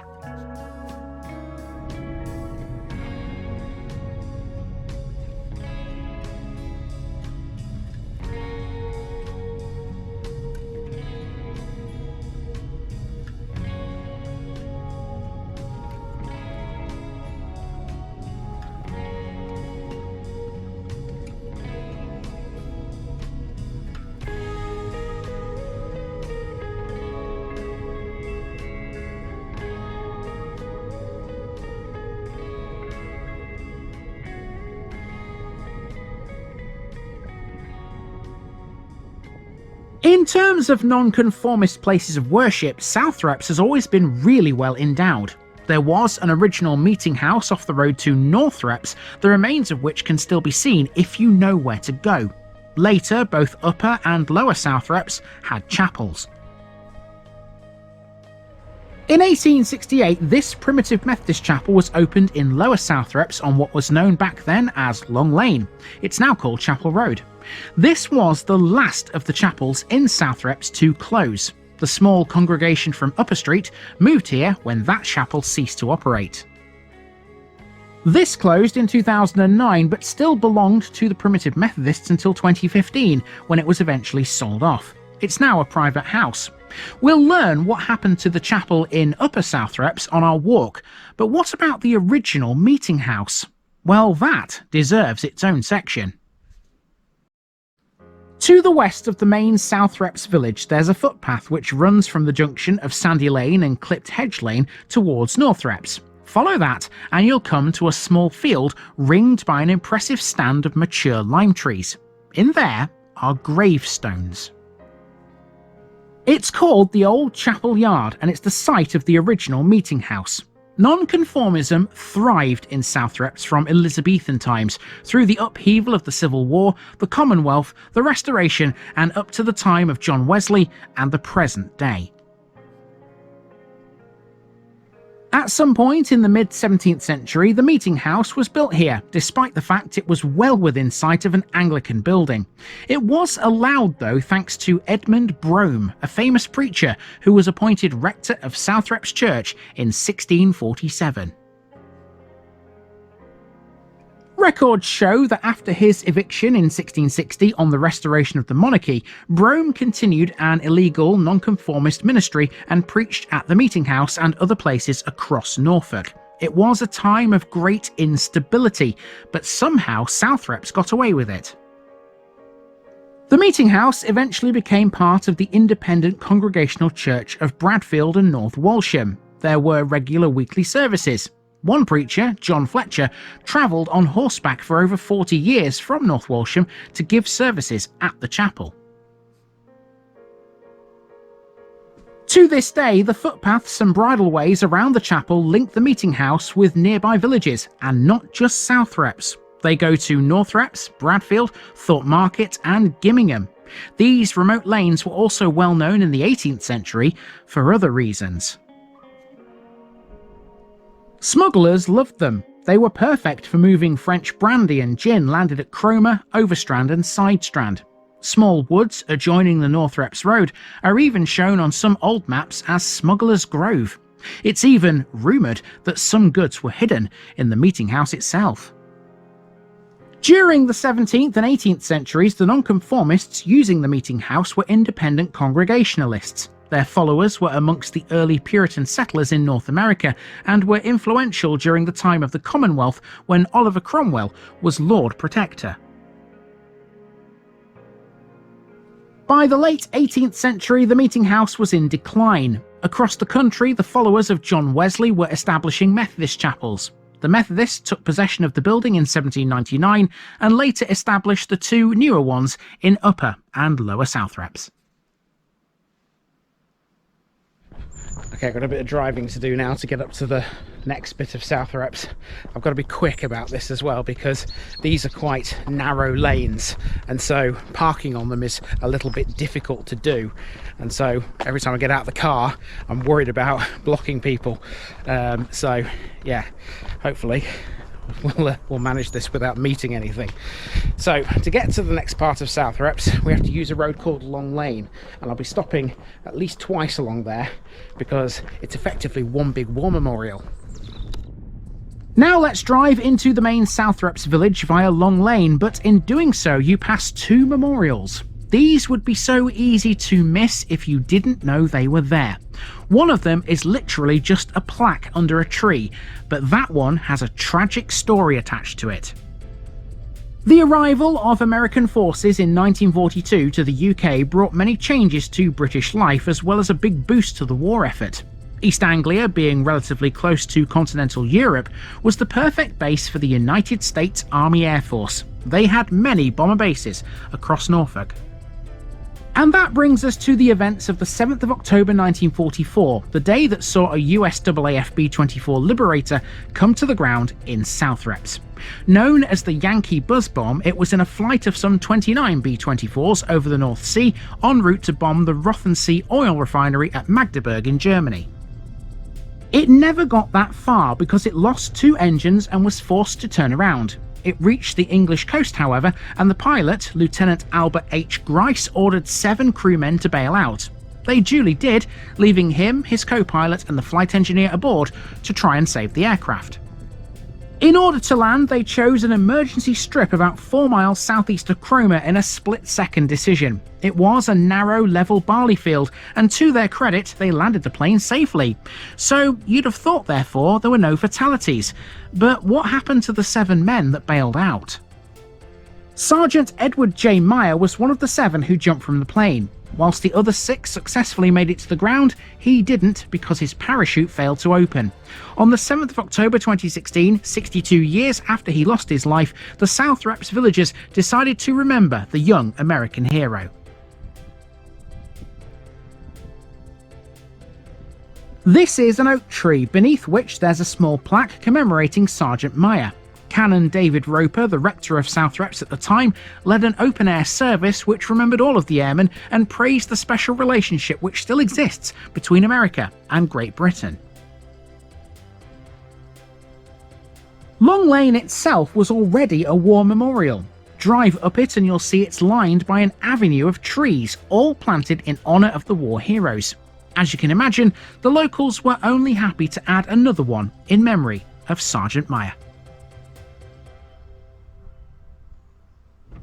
At the top of Long Lane, therefore, you'll see there's a second memorial. Again, it would be a little hard to see if you didn't know it was there, but at least with this one it's a tad more visible. We stopped to have a look at this as well.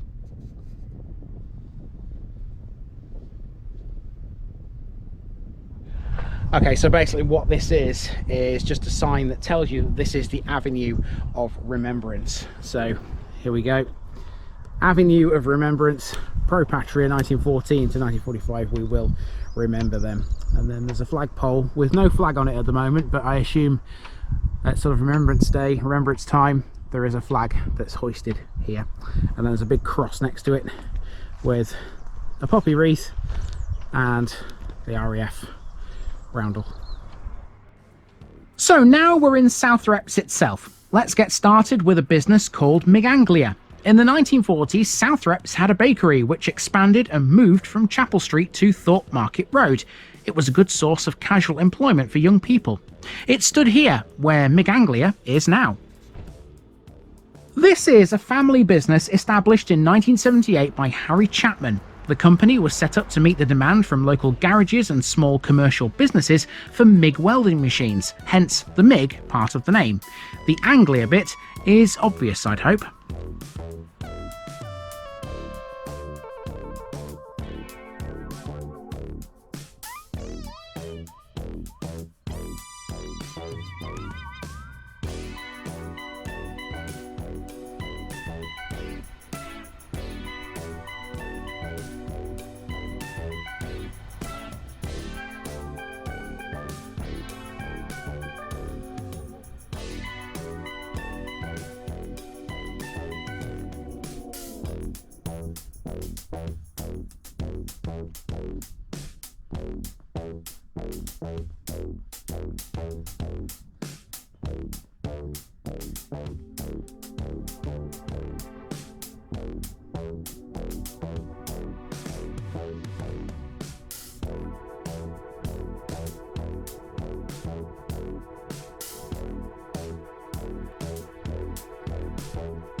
The village hall and the playing field now. This is about 6 acres of land which had previously been rented for more than 50 years from the Buxton and Suffield estates.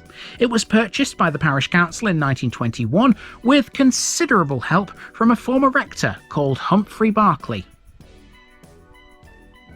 The area now includes a recreation ground with a football pitch, play areas, an outdoor gym, a bowls club and about 20 allotments. For a time, this was used by the school. Generations of children walked from Lower Street to use this before the school gained its own playing field in 1974. There was no village hall here until after World War II. Most events took place in what is now Ham House. In 1948, in conjunction with the British Legion, the parish council purchased 2 ex-RAF huts from RAF Watton for £75. They were turned into a temporary sports pavilion. The huts served the village well into the 1970s, but they were deteriorating so badly that a group of villagers started fundraising for a new purpose-built village hall. The chairman of the group was a farmer called Peter Tyler. Soon, an amazing sum of £23,000 was raised. The rest of the eventual £60,000 was given by grants from the county and district councils. The old hall was dismantled and work on the new hall started in March 1984. The old hall wasn't scrapped completely. It eventually found a home at the Air Museum at St Faith's in Norwich. And so the current village hall is 40 years old and still going strong. Over the years, various groups have met here, including the WI, the Drama Group, the Carpet Bowls team, and many others. 2 charity groups use it weekly, otherwise the hall is available for private parties.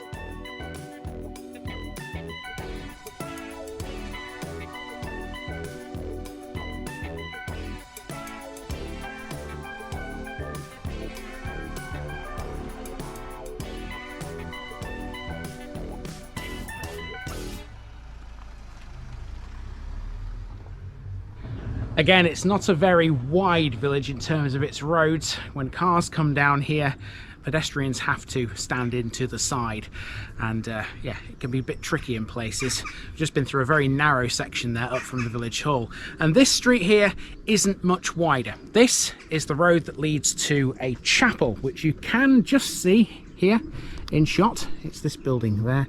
That is the next thing to talk about.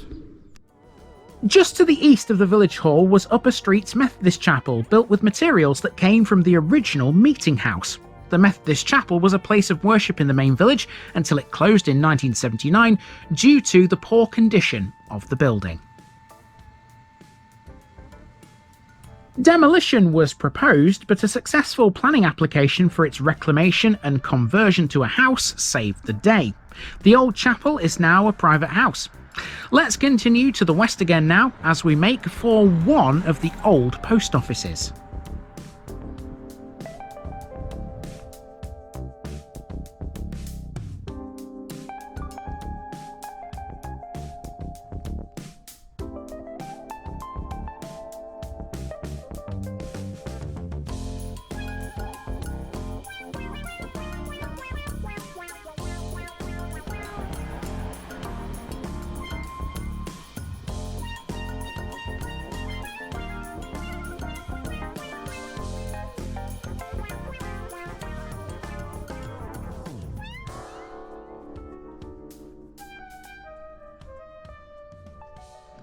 Southrepps has had a lot of buildings that have housed the post office. This is just the latest in a long line.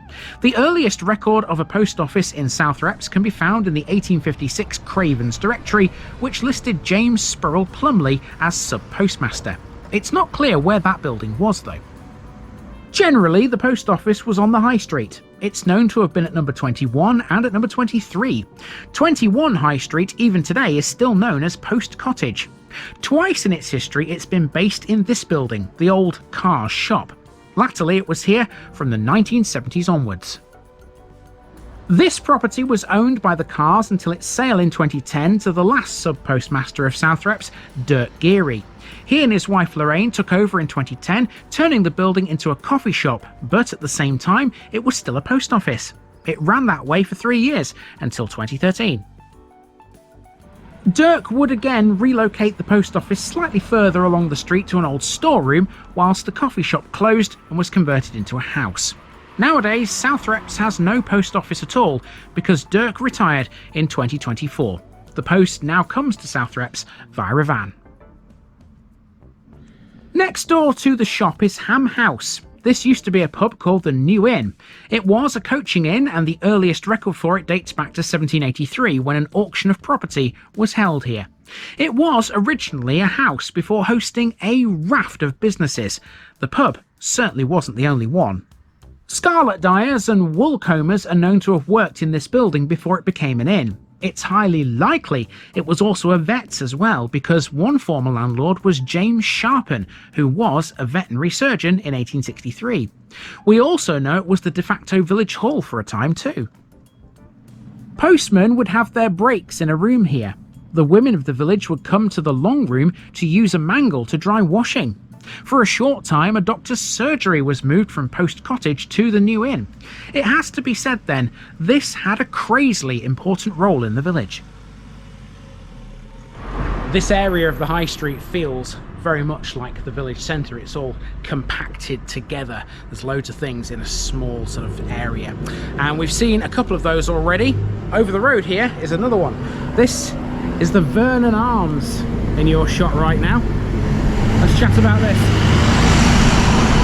Thank you, Mr. Lorry. I bet he has fun on these narrow roads. Southrepps had other pubs. There were 5 in total: the New Inn, the Red Lion, the Pig and Whistle, the Crown and the Vernon Arms. Only the latter of those is still in business, and it's dead opposite the New Inn. It's thought this was originally a farmhouse built in the 1500s. It was then converted into 3 cottages in the 1600s before becoming a public house in the 1800s. The earliest record of it is from a newspaper cutting of an auction held here in 1836, with the house being that of Robert Mower, the first recorded licensee of the pub. The Vernon Arms was owned by Lord Suffield, and the arms are those of his first wife Georgina Venables Vernon, who he married in 1809. This would suggest that the pub started at some point after that date, but before her death in 1824. The pub was the venue for the Southrepps Manorial Court in the 19th century. The upper floor was also a function room used by friendly societies and other similar organisations. This and other parts of the estate were sold by Lord Suffield in 1913. The brewers Stewart and Patterson bought it in 1920, and ever since it's been owned by various breweries, the last being Punch Taverns. It is though now a free house. Over the years, the Vernon has played an important role in the life of the village. In the 1950s, you could even get a haircut here. That's because a man called Lenny Bennett kept a chair in one of the sheds from which he operated a barber's shop. Petrol could be bought from a pump here too at one time. The pub's wall was a common meeting place, particularly for the young men of the village.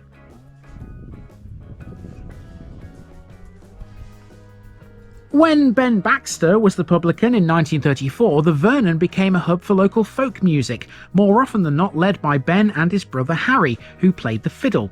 They were recorded by the BBC in 1955 at the age of 83.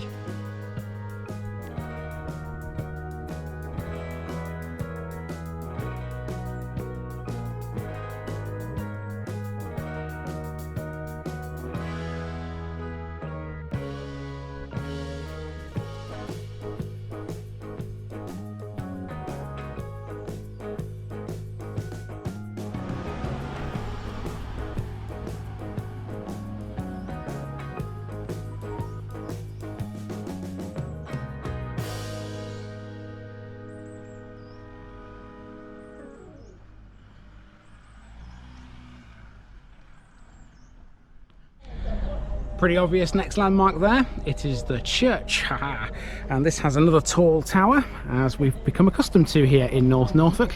Very tall, thin towers on some of these churches, and this one is no exception. I can see this church is open as well, so we will be going inside and seeing what's in there. Beautiful, isn't it? There's a flag flying at the top, proudly showing the Union flag. Brilliant stuff.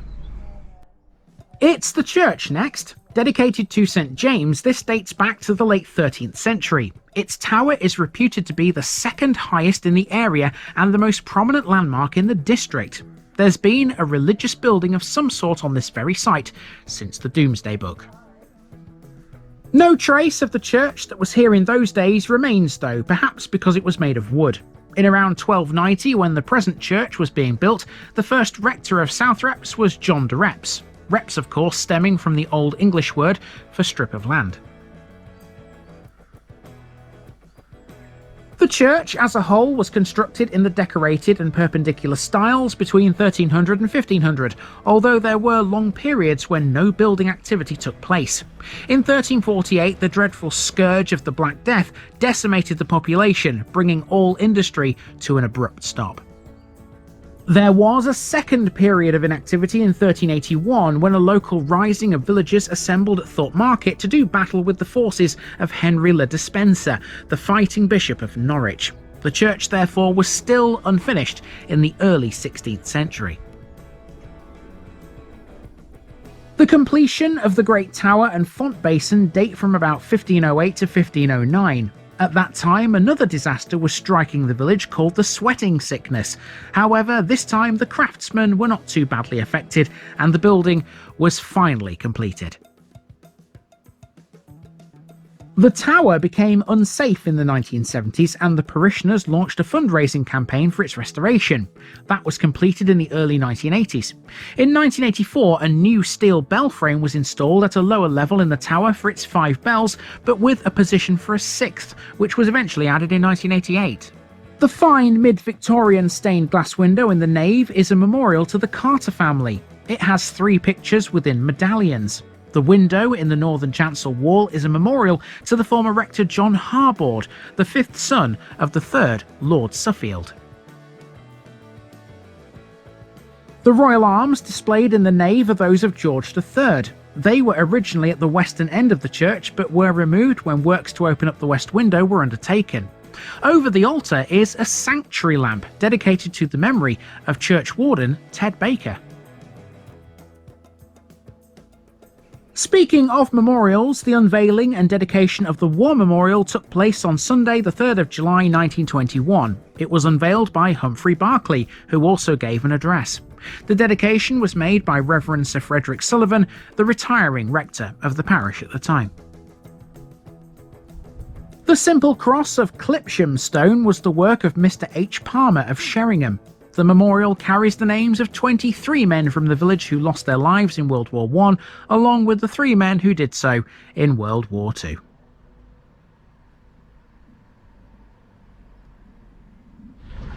Now, no doubt you will have noticed that Nikki is not with me in this village, opted to stay in the car for Southrepps after the long walk around Trunch, which is understandable. I can totally get that.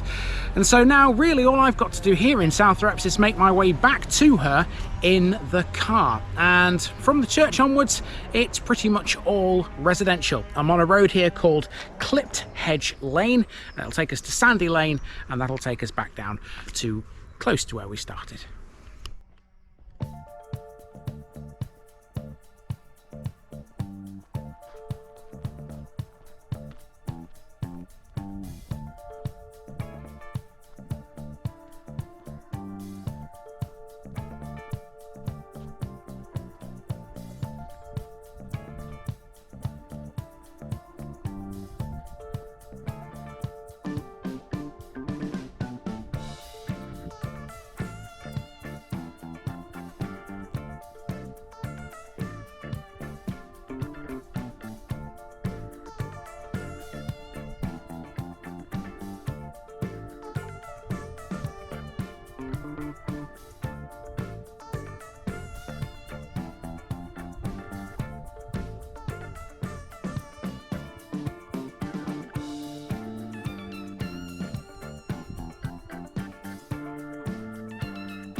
And of course, before we leave Southrepps behind, we have to put one of these cards on the notice board, don't we, to mark that we've been.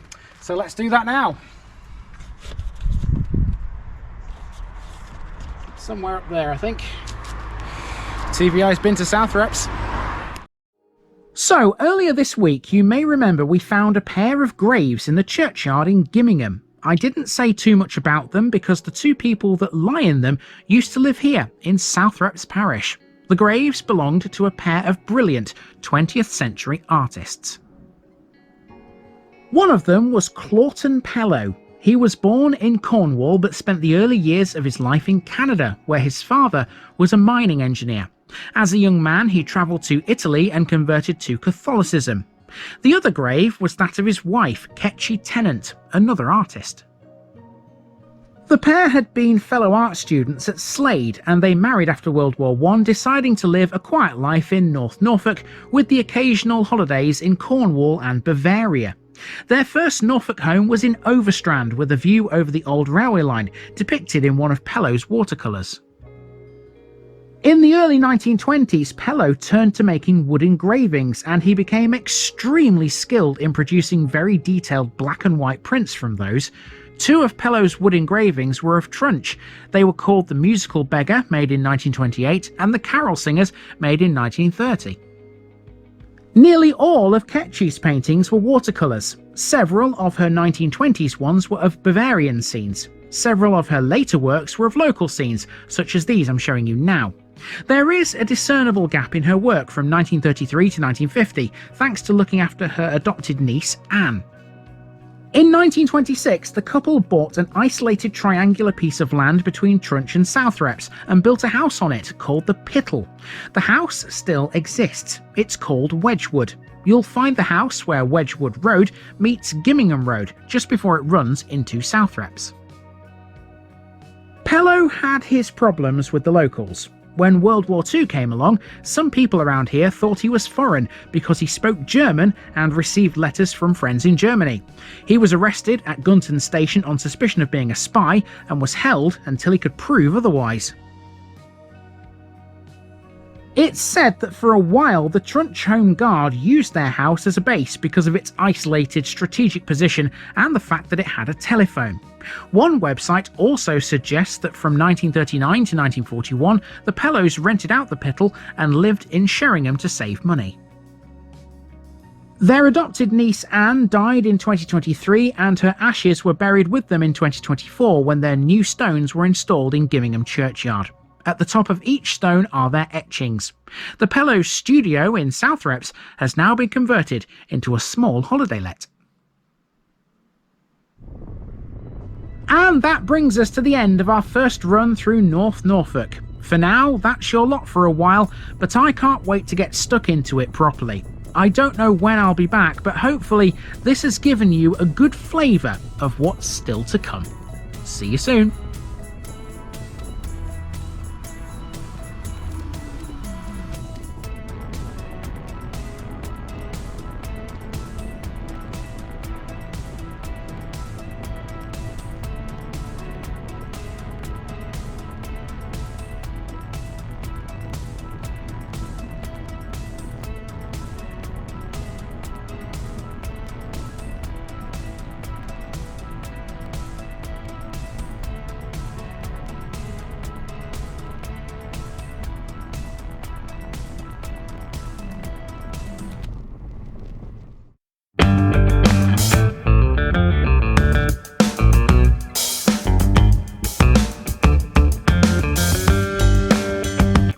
Now, just before I go, remember, this video is part of a huge project to visit every civil parish in England.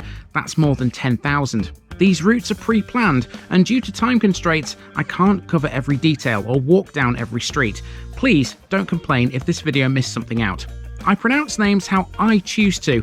I am very aware that local dialect may vary, and I don't take kindly to criticism about this. You've been warned. It's impossible to know everything too. If this video was terrible, make your own.